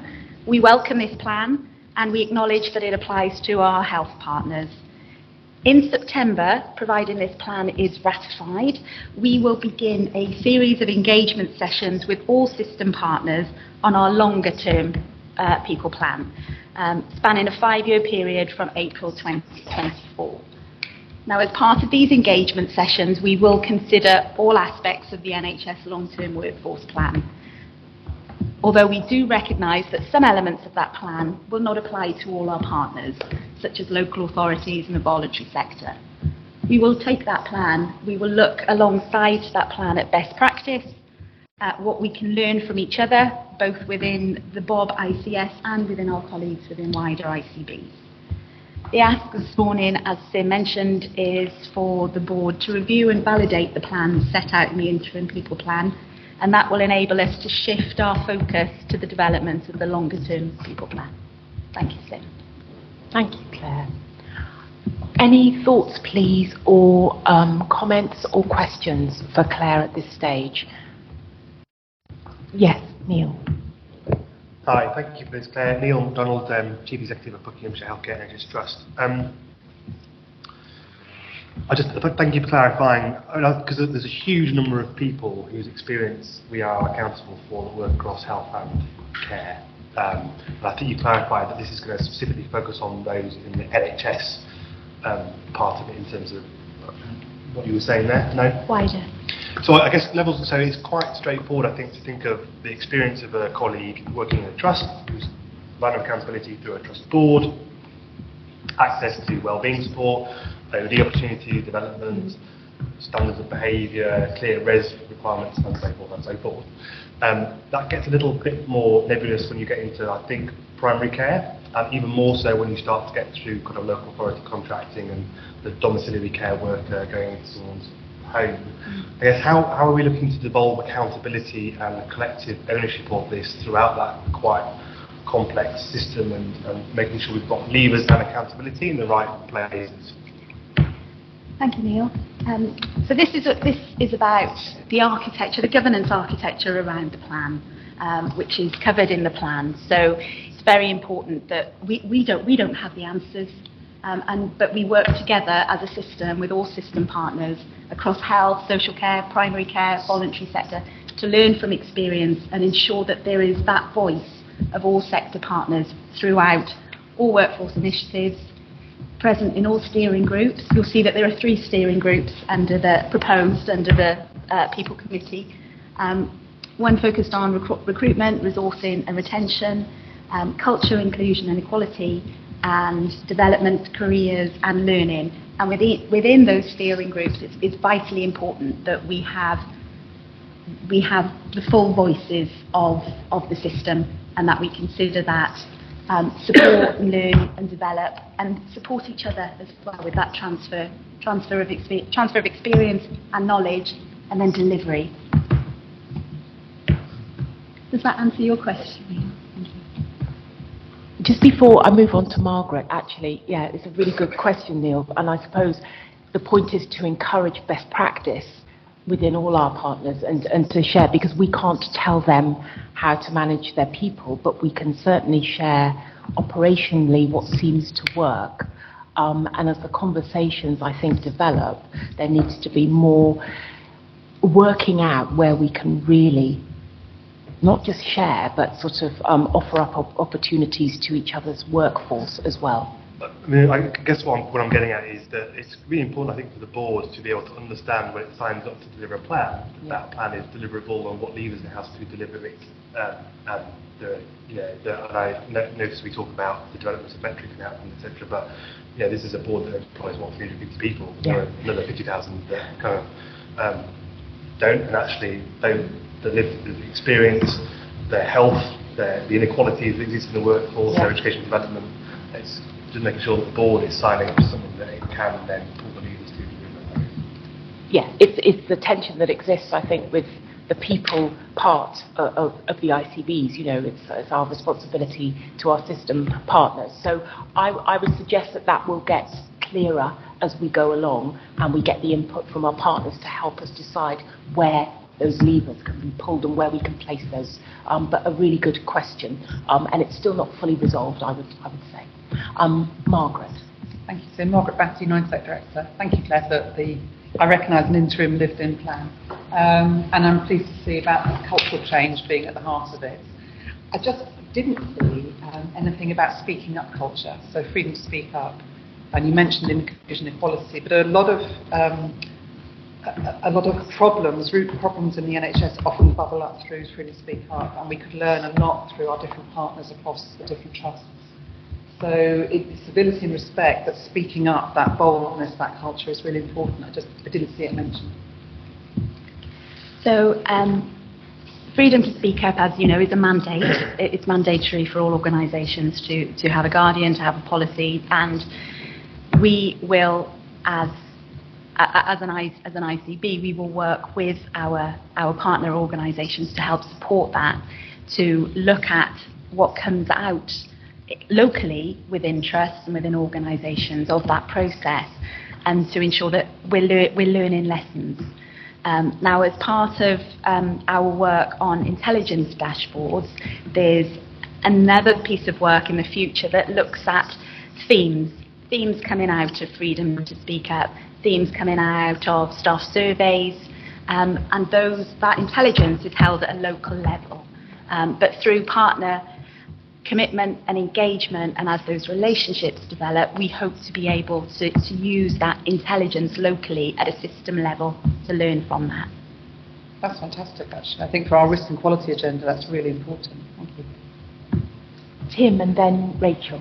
Thanks, Tim, and thanks, Claire, for the overview. I just wanted to perhaps reassure the wider board. I'm fortunate enough to sit on the People Committee along with Sim. And one thing doesn't leap out of this paper, but I just want to reassure people that we have thought about it, is the digital element to this. I know Claire mentioned it briefly, but the impact, for example, of AI, machine learning, all this sort of new technologies which are coming down the line. Acknowledging this is primarily focused on the next 12 months and getting the basics right, so to speak. The committee is talking about those matters and is thinking how they're going to affect on the people agenda, both in terms of the nature of the workforce and also the tools of the workforce. So if anyone is listening externally and is concerned that it's not leaping off the page, it hasn't been forgotten about. It is being factored into the conversation. And Hader, for example, who many of you will know is one of our former NEDs and is still part of the organisation, he's sort of steeped in that sort of background and also pulling on the skill sets in Ross's team as well. It's something that we are aware of. Just wanted to share that with the board. Thank you, Tim. Let me bring Ross in before I bring Rachel in. I presume it's the digital. Yeah, thank you. So Ross Glitterton, Chief Information Officer. And very much building on Tim's point, because we approved as a board the digital data and technology strategy at the last board meeting that specifically talks about the need to develop broader workforce skills across digital and the digital professionals as well. With the publication of the NHS long-term workforce plan, one of the things that was hugely disappointing for me to not see in it was digital. So despite the fact that pretty much every ministerial announcement has digital somewhere involved in it, there is nothing around how we develop the profession to support that rollout. So We're not going to allow that vacuum to get in the way. We are actively working across the teams to make sure that we do develop that plan and we connect in with the expertise that actually does exist nationally in developing that side of the profession as well. So really reinforcing that point and making sure that we retain that commitment within Bob's important. Excellent. So that's our reform portion, if you like, to support our staff. Thank you, Ross. Thanks, Tim, for bringing that up. Rachel. Thanks, Tim. Just 2 points, really, and just to thank Claire and the team, because I think this now gives us a real framework and the architecture that's been missing around how we build our workforce strategy for this system. And just sort of picking up on what Neil was saying, I think this gives us the opportunity to really bring together that health and care workforce, including voluntary sector, and include, making us a system that really embraces how we develop our workforce for the future. And I think building on, I know Nick touched on it in his chief exec report, that the workforce summit that we held last month was the springboard to helping us to really implement how we move forward with the workforce summit. And just picking up on Margaret's point around speaking up, the cultural transformation is significant. I know, Sim, we've had a number of conversations about speaking up, and we'll be coming back through to board with a plan about how we bring that forward. But certainly that is integral not only to the workforce development, but also to the safety and the quality assurance framework within the system. So thank you to Claire and the team. Thank you, Rachel, for tying all of that up together. Nick. Claire, thank you very much for the presentation. This strategy provides the strongest support. A minor point, so forgive me for being pedantic, but slide 9 of the pack, that's a schematic. It says we have 2 mental health trusts. They're both combined mental health and community trusts. Just conscious we use this slide deck for wider engagement. Our colleagues at Oxford Health, I know, Berkshire Health, I think, of course, Thank you, Nick. Thank you, Nick, for that order of that. Colleagues, if there are no other comments then or thoughts, I'm going to ask for your endorsement about this and your approval, please, so that we can move forward and get to that September position. Happy to confirm. Thank you. Thank you.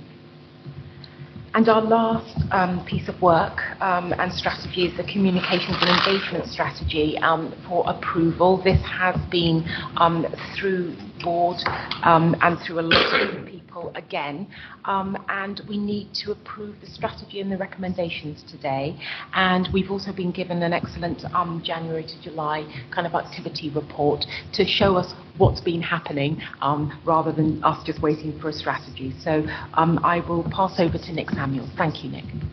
Thank you, Tim. I think the difference between the 2 papers demonstrates that activity needs a strategic framework in which to operate to be able to fulfil the organisation's strategic objectives and to be able to be held to account for how we're doing that and how effective the reach and the inclusion of our communications and engagement is. Communications is about simply getting messages out to audiences, but engagement is much more about fulfilling our inclusion agenda and, by exception, identifying exclusion which needs to be confronted and tackled. And communications and engagement are lubricants, they're enablers of the organisation's objectives. They're not an objective in their own right, they are to enable and support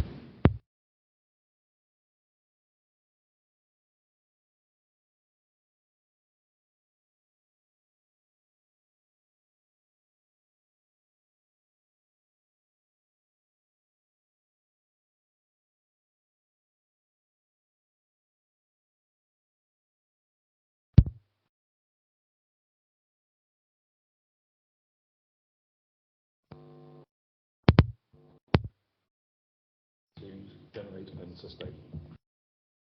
As I said, it's been various discussions beforehand, so happy. Thank you, Nick.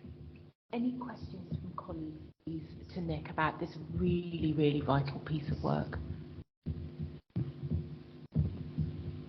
No thoughts? No? So I'm going to take side. Oh, Margaret. Just a factual one. You mentioned the ICP and the ICS branding and narrative. I just wondered what are they similar? Are we working together? Are those kind of plans coming together? So I don't think I haven't yet seen the different brands and narratives of the others. This is an ICB plan. It's not just ICS and ICP. Yes. Yeah. So this is an ICB plan, but recognises it has to sit comfortably and collegiately within an S and within a P. And so it's designed to be adaptable to that. This is an ICB focus plan. So I guess my wish is that as those evolve, that we see the B, the P and the S together, and that we can see what the different thoughts are as they come together, not in a working detail. And I think that'll be that those three structures themselves, the leaders and the members of them, to come to that collective viewpoint as to how they wish to be jointly presented, equally how they wish to be distinctive within that. So I think that conversation is important. Yes. As you say, the enabler part, why would they want to be distinctive? What are we, what's the added value? And the other end of that spectrum is also how we reflect that culture of place. So that's the virtues of place-based cultural partnership and relationships are championed and welcome, but within the framework of the overall board strategy. So I think getting the subtlety right in both those respects and in both those formats and platforms. My other minor one was whether we're going to persist with the use of place, because no one outside this room or in our conversations knows what it is. Someone who came to a previous board meeting thought it was a room. Yes. It's our speak, but it's not public speak. Well said, Margaret, and Nick and I have had this conversation a lot, and what is Bob's definition of place? What exactly does that mean in terms of number of residents or geography, or what exactly does it mean? So we will have further discussions about that, just to get the clarity. That's one of the reasons we've drawn the distinction between partners and participants. I think there's a language of nomenclature and known between partners, but with participants it's a completely different language, different tone. Participants is much more about inclusion, partners is about the working relationships, and getting the language right between them and in spite of them will be key to the thought. Excellent. Any other thoughts, questions for Nick at this stage? Are colleagues happy to endorse and approve this strategy, please, to drive us forward? Nods all around. Thank you very much. Thank you, colleagues. That's excellent. All three approved. Catherine?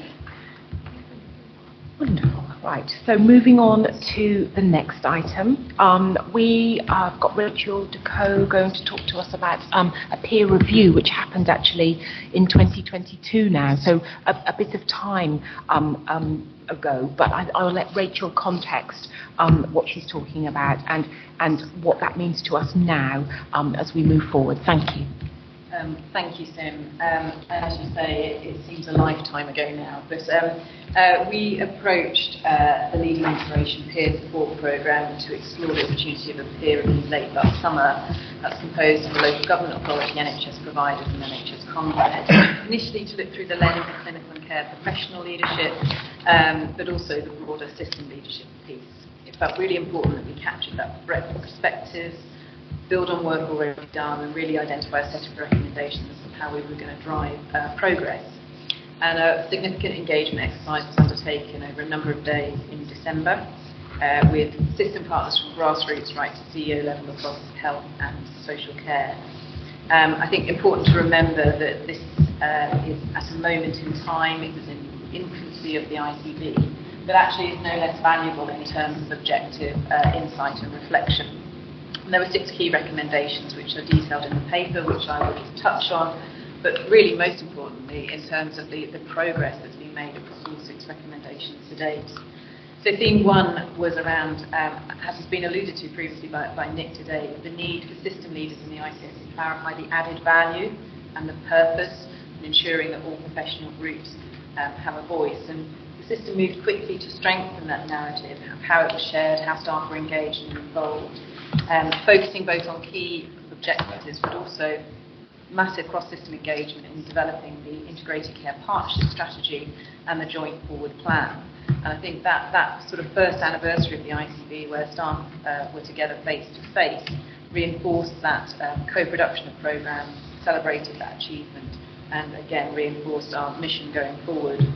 Theme 2 was around place, so greater clarity of the role of place, noting what we've just said about place, and system, including governance, autonomy and delegation. And the focus in July was to safely transition the 3 CCGs to a single ICB, and to put in place governance arrangements in that newly formed organisation. Our place directors across Buckinghamshire, Oxfordshire and Berkshire West are already accountable to the ICB for discharge of delegated authority through the Chief Delivery Officer, Matthew Tate, and the Chief Executive, and already do so through a number of different arrangements, whether that be Section 75 or joint commissioning arrangements or partnership working around health inequalities. But I think it's really important in this context that we remember that the ICB is only one of the partners at place. And for partnerships to thrive, it requires all partners to reflect on what they could do better together and what they could change that's within their gift. Theme 3 was around strategy and vision, the need for a compelling vision for board that can be well articulated. And as we previously alluded to, and again mentioned already in board today, we've had the ICP strategy, the joint board plan, extensive public and partner engagement, that culminated in a system-wide workshop in March of this year, and we're looking over the next 6 months to develop longer-term transformational plans beyond those already detailed for 23-24. Theme 4, which we don't shy away from, is that there have been some historical strained relationships across health and local authority, and between local authority, and there has been some leadership churn within the ICB. We have moved significantly from that moment in time to develop much more collaborative and trusting relationships, not just with our local authority and health partners, but with the primary care and voluntary sector and our academic networks. All partners are really keen to move forward. There is a maturity in how the ICB board and its subcommittees are operating, and as we've already noted, we have stable interim CEO leadership in terms of people that have already been partner members of the ICB board and are well versed in the work. Within the executive team, we have moved to substantially recruit a majority, which has been referenced in the Chief Exec's report, and we have completed a formal consultation to ensure that we have an organisation that is fit for what we need to deliver for the future, with less duplication of functions and the opportunity for joint roles across the organisations. Theme 5 goes back to place, so we have 3 places and 5 local authorities, and we have taken some support from system leadership and ICS development programme to provide facilitation to place-based partnership development.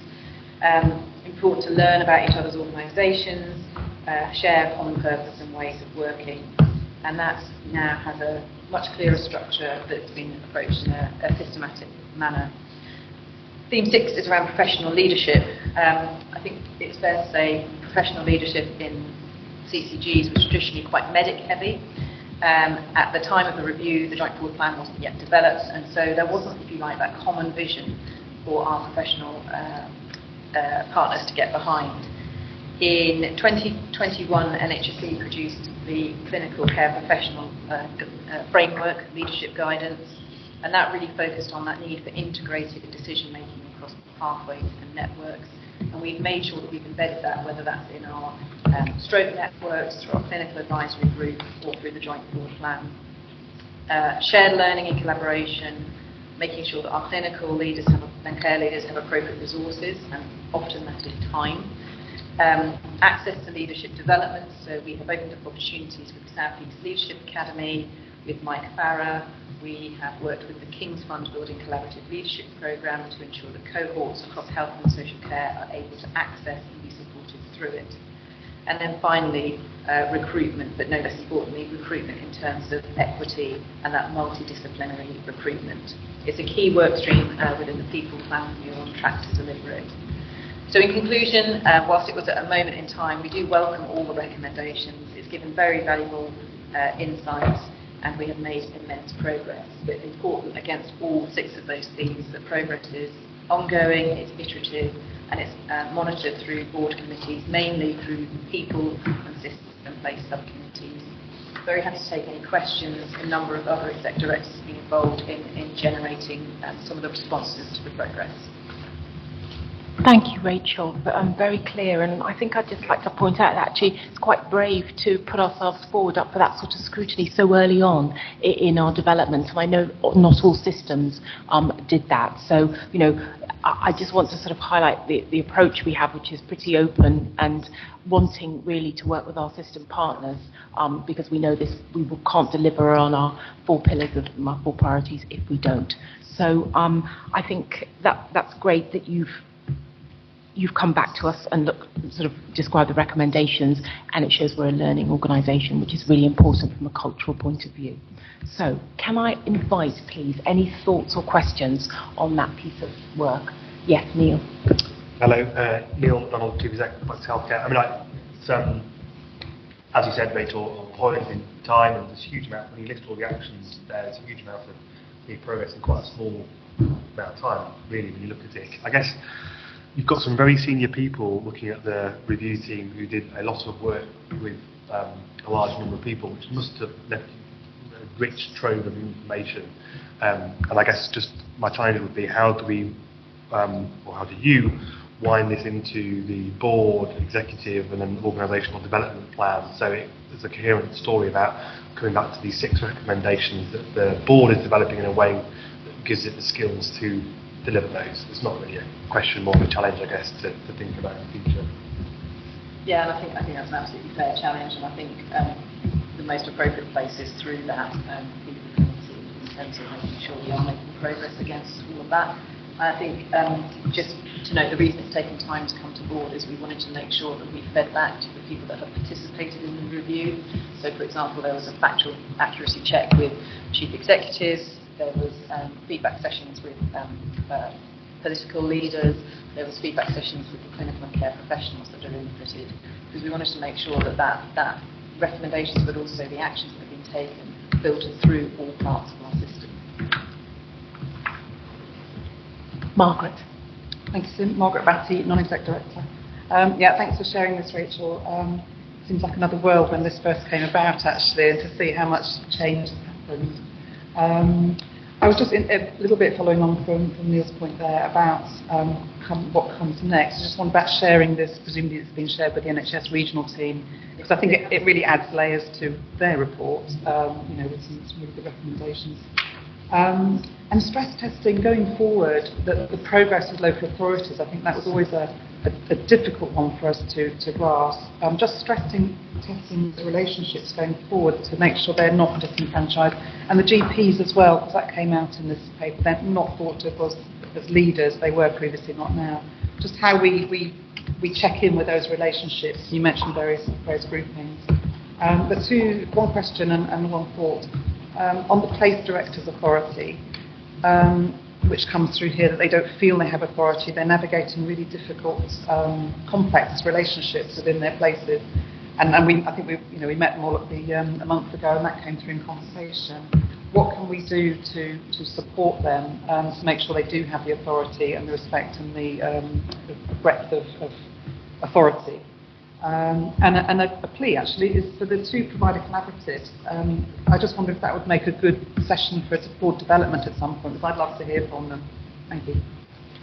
Quite a lot in there, Margaret. Let's Rachel take the first bits of that. Matthew probably will come back as well on a couple of things. So if I can take the regional and primary care bit, and then if I may, Mr. Nick around the local authority relationships and Matthew around place.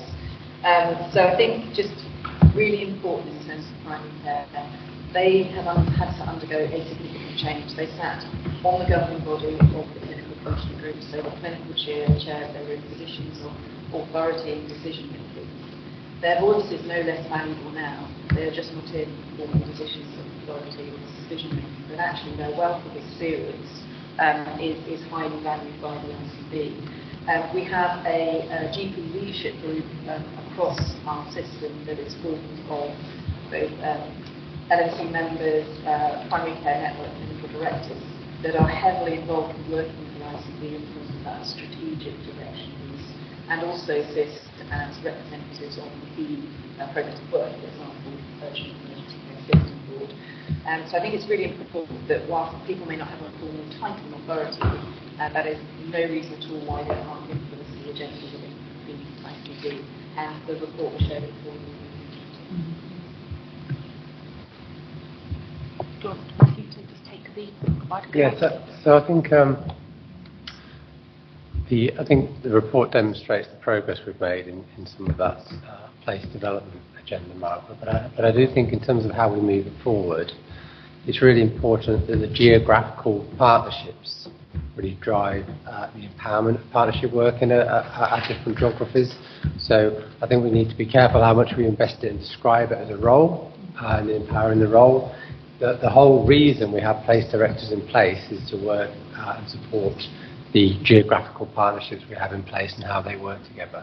So in some models, that may vest authority and delegation to place directors and individuals. In other models, it may vest authority through Section 75 agreements or lead provider agreements. And so the place role has to be an integrator. And therefore, I think we just need to nuance that as we develop our development plan going forward. And it may be different for different patches, depending on the nature and the construct of that partnership, the relationships and the enablers they think they need to drive the integration agenda forward. And just let me pick up maybe on the local authority, Margaret, because I think you're right. And, that's a continued conversation. But I myself personally have had meetings now with Oxfordshire, with the council leader, plus the chief executive, same at Reading. And Nick and I are due to go and visit West Berkshire, that's had some sort of political change. And it's the ICP where these relationships would really, really be built. And Aidan sort of represented us at the ICP workshop the other day. So I think it's getting better, and I'm going to very much welcome Rachel Shimon, who will be joining this board from Buckinghamshire, who will have a strong voice, I think. So I think there's continued work to be done, but absolutely right that you should ask that question. Thank you.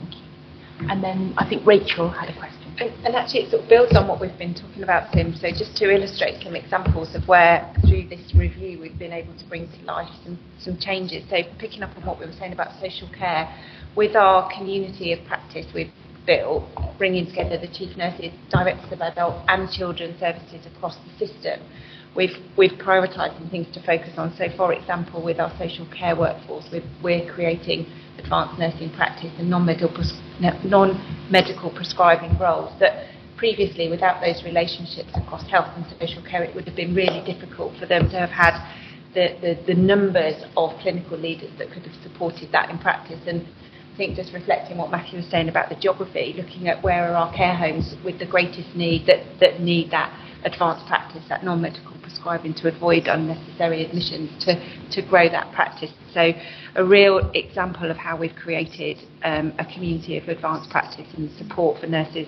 across health and care.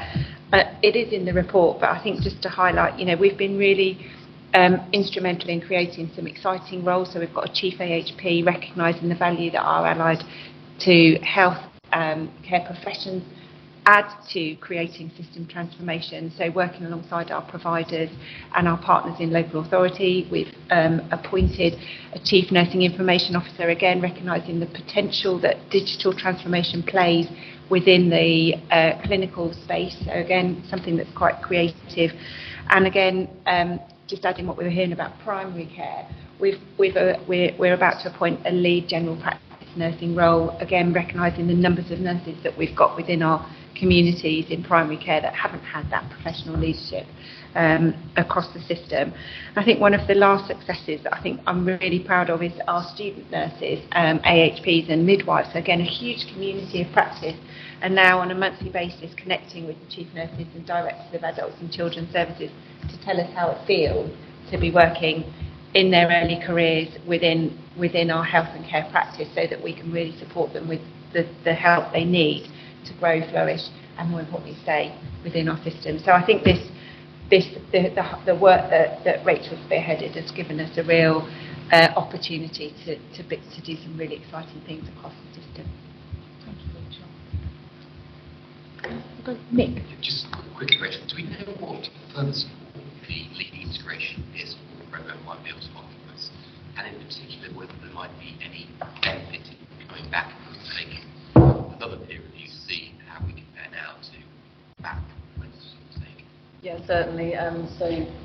Steve McManus and I met with one of the lead peers around a month ago, so there absolutely is that ongoing offer on the table should we wish to take it up. They're also very open to coming back at a time that we choose would be beneficial to us, and they have also invited members of our team if we would wish to participate in peer reviews in other systems, and again I think that's a huge opportunity for both learning and network. Aidan. Yeah, I'm Aidan Brave, Non-Executive Director. Just building on that point, Cheryl Coppell, who was one of the inspectors, actually helped facilitate the ICB event that we talked about recently, which was actually really good because she obviously had a working knowledge of having done the peer review, the organisation and the system, and was able to facilitate from that perspective, which I thought was really quite powerful. I'm a big fan of peer reviews. Local government's been using them for a long time.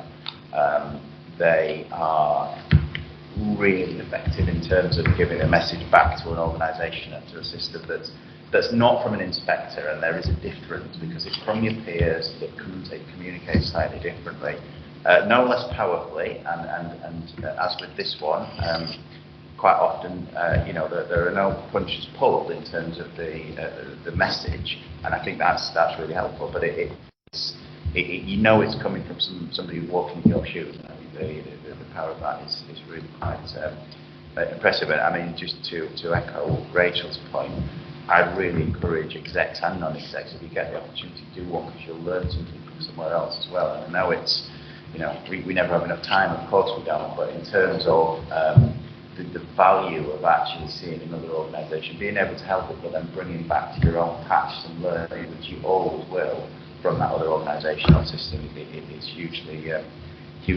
beneficial. And just as a final point, just in an attempt to out-pedant our acting chief executive, it's the Local Government Association in the time, not the Local Government Authority. Thank you, Aidan. Nick, did you want to finish off? Or no, absolutely.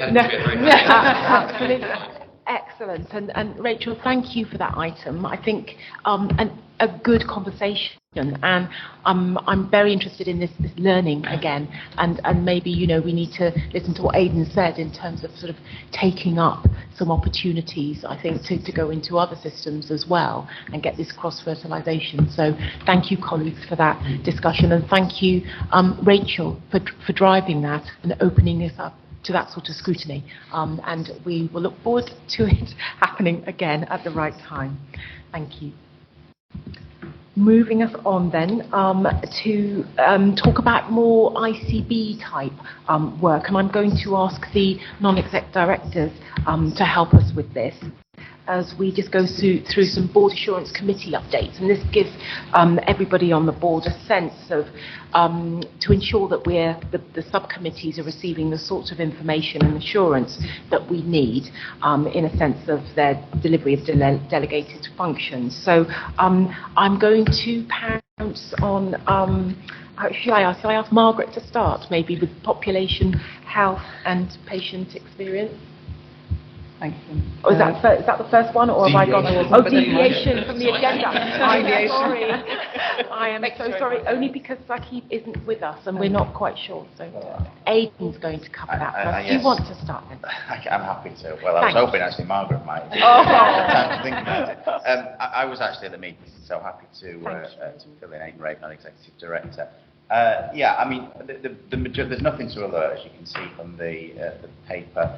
The majority of the meeting was focused on our external auditors' reports, which were hugely helpful, actually, in terms of unpacking some of the challenges that we face in terms of the annual audit, and I think to a certain extent demystifying some of the complexity that inherently exists within it.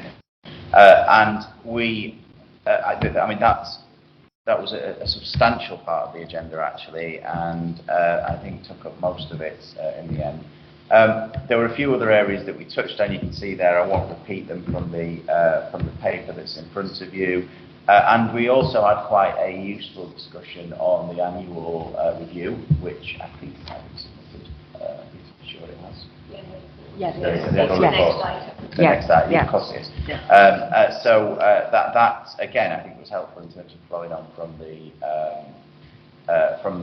report back from the external auditors. So yeah, I think that probably covers everything that's not already in the paper. Yeah. Thank you. Any questions for Aidan or thoughts? No? Clear? Excellent. Okay. And then we move to Margaret. Thank you, Margaret Bassey, Non-Exec Director. Just to add on to the Audit Committee, Aidan, it was phenomenal that the effort and work that the finance teams had gone through to get those audits and so on done in time. So I think we should formally acknowledge the finance and audit teams. They were really Herculean effort they made. Moving on to the Population Health and Patient Experience Committee. Interesting, most of the points I would have flagged have already been flagged in board, which I think reflects that we're on the path. But just maybe three things. One, the pressure on pharmacy, and we talked about this earlier, and the concern about pressure on GPs, but now a lot of focus on pharmacy, and actually pharmacists are under huge pressure. So not trying to deflect pressure from one to the other, they are both under pressure, the whole system. And I think recently, since we met as a committee, actually Boots have announced quite a lot of closures of high street pharmacies. So pressure on pharmacy.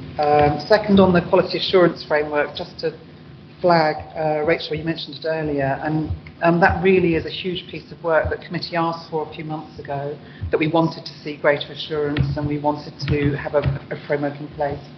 And the team under Rachel that brought that together have done a really impressive job. And one of the comments made at the last committee was one of the clinicians on the committee said that they recognised the shift from compliance to improvement. And that was one of the differences with an ICB, and I thought that was really striking. That came from a clinical professional. And just finally on dentistry, actually, again, we've covered dentistry, but the conversation in committee is about pressure on NHS dentistry and dentistry deserts, and that's the conversation that we're looking at in committee. So I think that's all. Thank you, Margaret. Rachel, you want to pick up on something? I just want to make one point.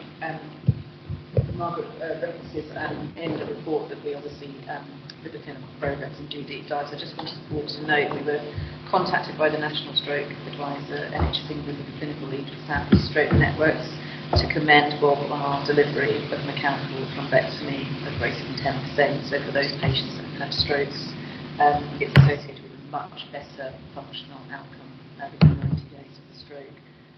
They've noted it's a remarkable achievement and will have a significant impact on patients in terms of outcomes and disability.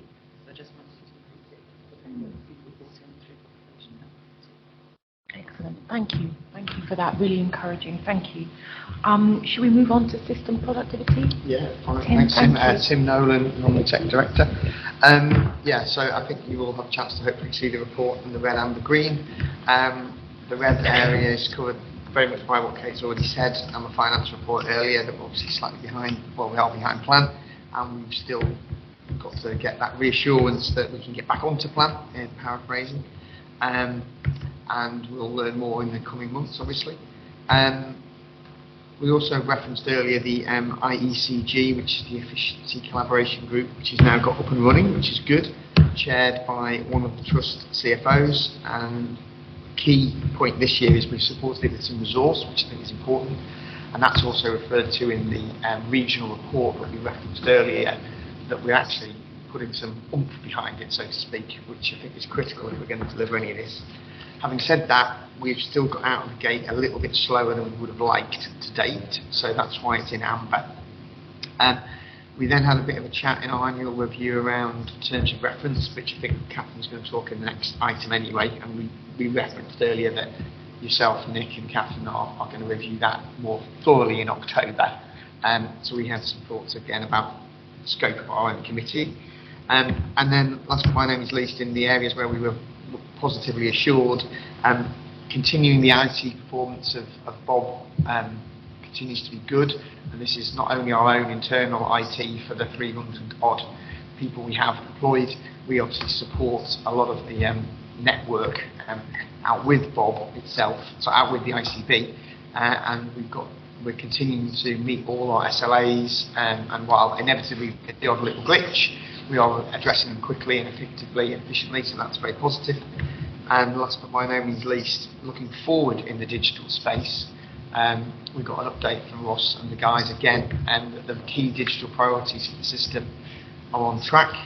There are obviously some big chunky items in there that are going to take a while and cost quite a significant amount of money, but to date they're being managed well and on track, so we're positively reassured about that as well. Thank you, Tim. And I think System and Place Development. Thank you, Chair. Aidan Rave, Non-Executive Director. To alert to the board's attention the political changes that took place back in May. I know it's a while back, but I think this is the first meeting we've had since, so it's the first one that we had an update at Places System Development Committee. They're there in front of you. It's just worth noting those, and I'm pleased to hear, Chair, that you're going out to visit new political leaders and chief executives, because it's significant to us in system terms that we stay across our local government colleagues and where the politics are, because obviously that has an impact on priorities, and priorities have an impact on our relationship across the system as well. So just to kind of alert the board to those.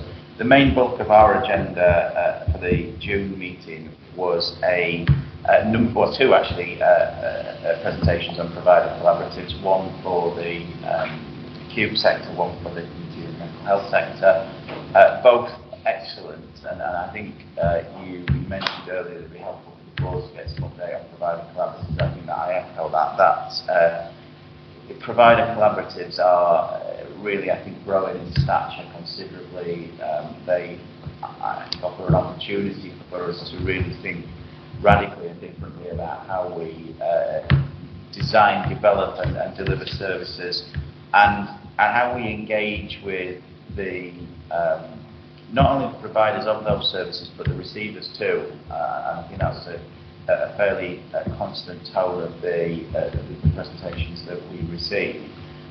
We have, I think, further to go in terms of development of the provider collaboratives, and that is recognised by the presenters themselves. But I think we've got a very solid model actually, Bob, and I think we've got a very solid platform to build on too. And so I think we left with a good degree of optimism about the future direction of those provider collaboratives. So I think yet another reason why it'd be helpful for us at board to hear a little bit more about them. Maybe we can think about that. You colleagues will remember that we also do a deep dive into one of the places each meeting. It was the turn of Berkshire West this time, very helpfully led by Sarah, who's the place director. She talked us through the challenges of definition of place in Berkshire West, of course, which we know, because there are elements to it as a place which aren't as consistent as maybe with the Buckinghamshire and Oxfordshire elements, simply because of the configuration of the local authorities, and also that it sits across half of what used to be the old county of Berkshire too, in administrative terms. But nonetheless, huge amount of progress being made, and just I guess a shout out, if you like, to the three place directors who are doing a phenomenal job actually in terms of knitting together some of the detail at place level. They really are eyes and ears at an operational level, and it's hugely helpful to, I think, combining our work back at a BOB level and ensuring that we've got that ability to reach into places, which remains hugely important to us going forward. And just a very final point on the forward plan, we mentioned simply because we are at an annual point, no doubt more of that in a moment, but it's an opportunity for us to think more about what we want to get into in year two, and we were keen to solicit some thoughts from the main board as well about areas of priority, so that's something that I'll be writing to non-execs about. Thank you, Aidan. really good comprehensive summary. And that leads us nicely actually to the Board Assurance Committee report. So these are annual reports. And I think Aidan's point is very valid that, you know, things don't stand still. We need to review and make better and move, you know, with our priorities. So let's have a look at where we are in terms of audit and risk. Who's going to take us through that one? Oh, surprise.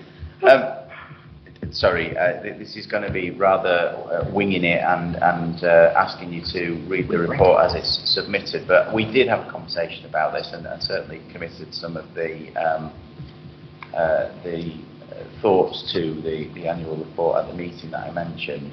There are a number of areas, I think, where we feel that things have landed relatively well. It's been a challenging year, as many have already said. But despite that, a lot of the audit work has continued to prevail, you know, and prevail actually in quite an effective manner. We are keen to see how we can embed some of the approaches, particularly, and some of them are outlined there around counter fraud, for example, and external audit, more effectively as we move into year 2. But I think the sense of the committee was very much one of a solid start and a platform to build on for the coming 12 months. Thank you, Aidan. Clear.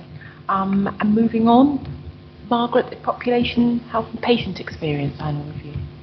Yeah, nothing much to add to the report, actually. I mean, this, you know, it's perfunctory analysis of what the year's been. I think we're undertaking our review of effectiveness in the next few months, so I think we'll have more substantive issues to talk about, and looking at attendance, or not attendance, participation, membership, who's lacking, do we need other voices in the room? And I think our challenge through the year, our tussle through the year, is something that Nick alluded to right at the beginning about the short-term emergency, risk quality, what we have to do, safeguarding. We've got some huge issues in our patch.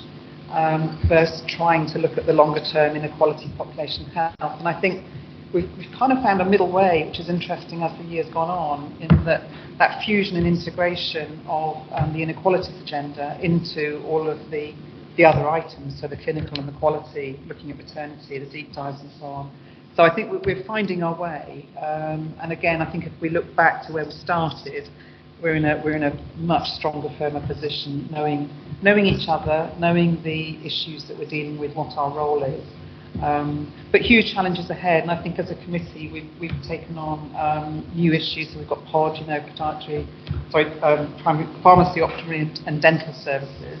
So new things being kind of, you know, bolted in and bolted on, which I think we'll look at for our review as the next few months to see what the weight of the committee is. Thank you, Margaret. Yeah, I think that's well said, and it's about embedding, isn't it, that population health lens into everything that we do, so it doesn't become an extra or separate piece of work. The embedding that's really important. Let's move on to system productivity. Thanks, Sim. Tim Nolan, a non-exec director and chair of the System Productivity Committee. Again, like Margaret and Aidan said, the report is there to be read. We've similar challenges as well, I think, in that we've been finding our feet, obviously, in our first year. We've had, obviously, full engage with 3 different CFOs during that period, so that's been interesting, but we've managed to navigate that reasonably well, I think. Also, we had some quite high-minded objectives, I think, at the start of the year regarding productivity and efficiency, but again, rather like Margaret, we're torn between the forward-looking aspiration for improvement and efficiency, but pulled back to the reality of day-to-day finance.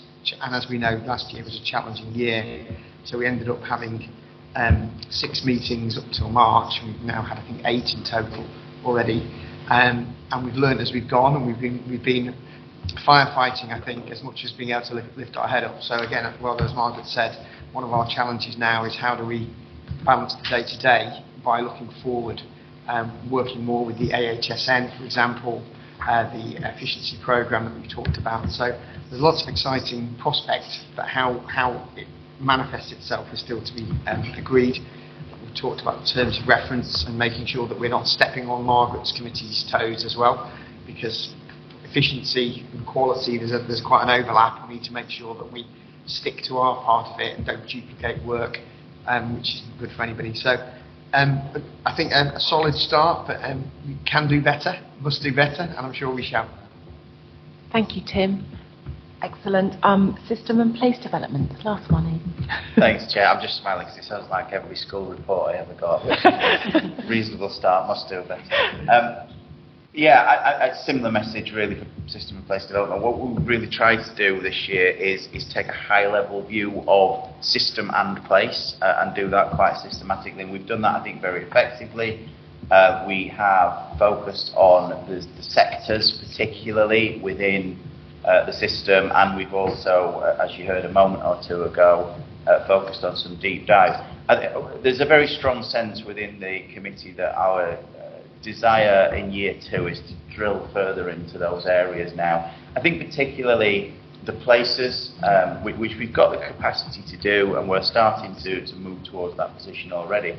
But also, I think in terms of the voluntary and community sector too, it's so easy to kind of dismiss it as an acronym, but it's actually thousands and thousands of individual organisations, each of which do critical work to contribute to the system, and each of which have their own challenges and their own perspectives and their own funding difficulties and lots of other things. And we really want to, on behalf of the board, understand the detail of where some of those challenges are and feel that we're in a position to be able to make sense of some of that information and that intelligence and on behalf of the board and with the board, do something productive about it for the benefit of the system. The only other thing I'd mention, Chair, is, and I've put it into the report, there is an issue about attendance. There is an issue about attendance from colleagues across the system. And I'm not saying that in any way, shape or form of criticism. I'm saying that more as a sense of reflection about, are we offering the opportunity for people to engage in the right way? Is there more that we can do as a committee to ensure that people don't want to miss those meetings, frankly?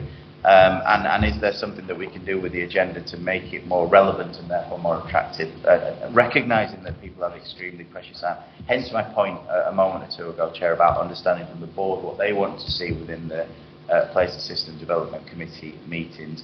But also, I think as a spur for me as Chair to write to our partners again, to set out what we're doing in year 2, to hopefully whet their appetite about some of that content and how useful it's going to be to them, and have an opportunity for colleagues who haven't yet been able to come along to come along and contribute. Because, it goes without saying, if we're going to have a place, a system development committee, we need places there.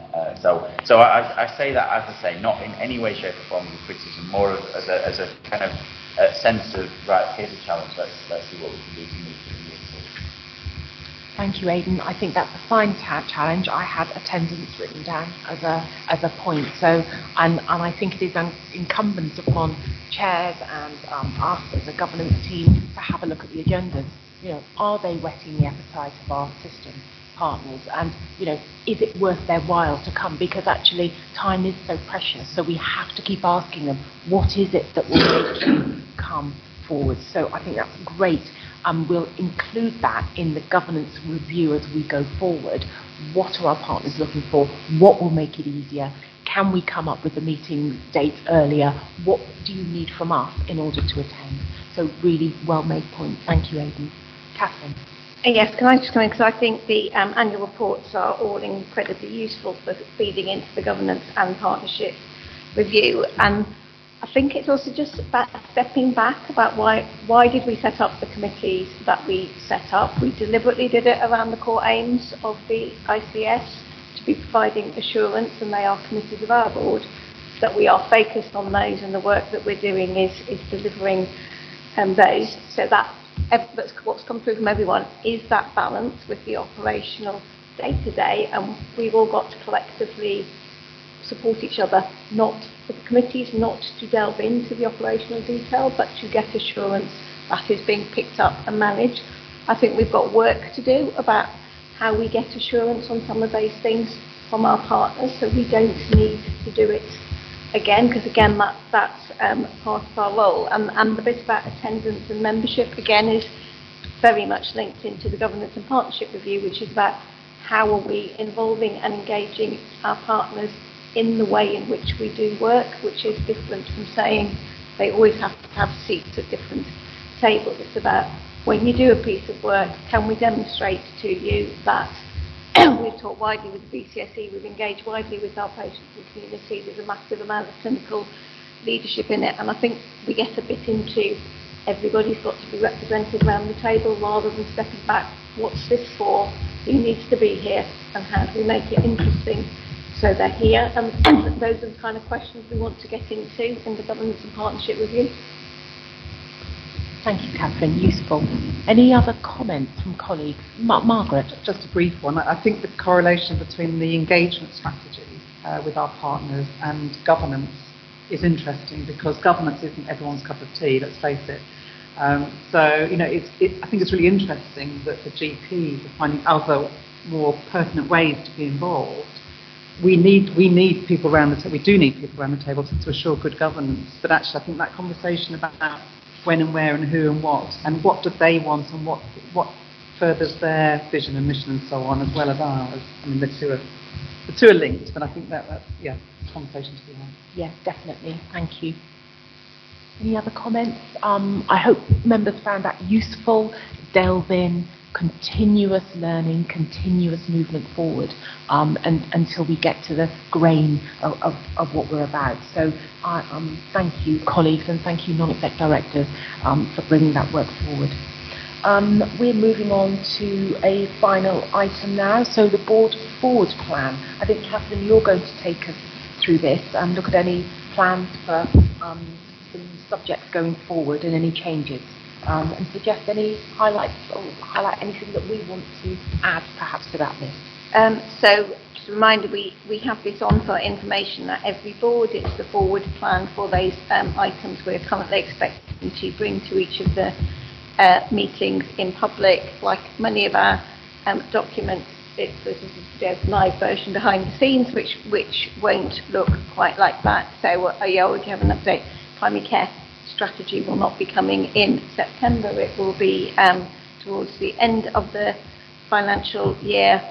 And so this is to give the look ahead. And I think picking up again what's been said a couple of times through the meeting, we have got a discussion on provider collaboratives factored into one of our workshop sessions going forward. So again, it's for any members of the board to highlight other items that should be included with bottom timescales.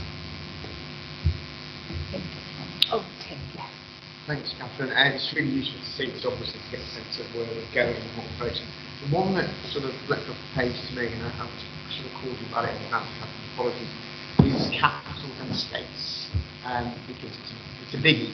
And I appreciate, obviously, our committee definitely needs to scrutinise it first. But it's so significant, I think, to the system that it's certainly a board-level conversation. It's not a committee only. By all means, we should get and challenge in advance. But I do think that's something that needs to be, at some point, put to do. Thank you, Tim. Nick. Yeah, Nick Bourne, Chief Executive, Tim Beaton too. I was going to flag up Chief Estates, probably the Estates. The other thing that I think I like to see in our is the vision stories that come out.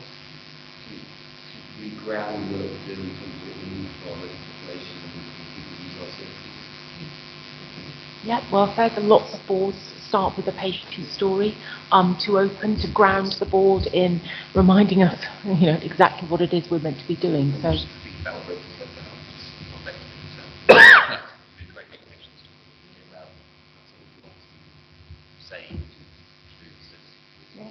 Jenny supportive of that idea? If we can work, yes, Margaret. As long as it's patients and the broader agenda, so it could be partners, it could be wellness, it could for the whole. Got it. I was going to say it's residents, not just patients, because the hope is patients may well dominate in that agenda, but there should be some people, voluntary sector people, whomever it may be, maybe not actually patients.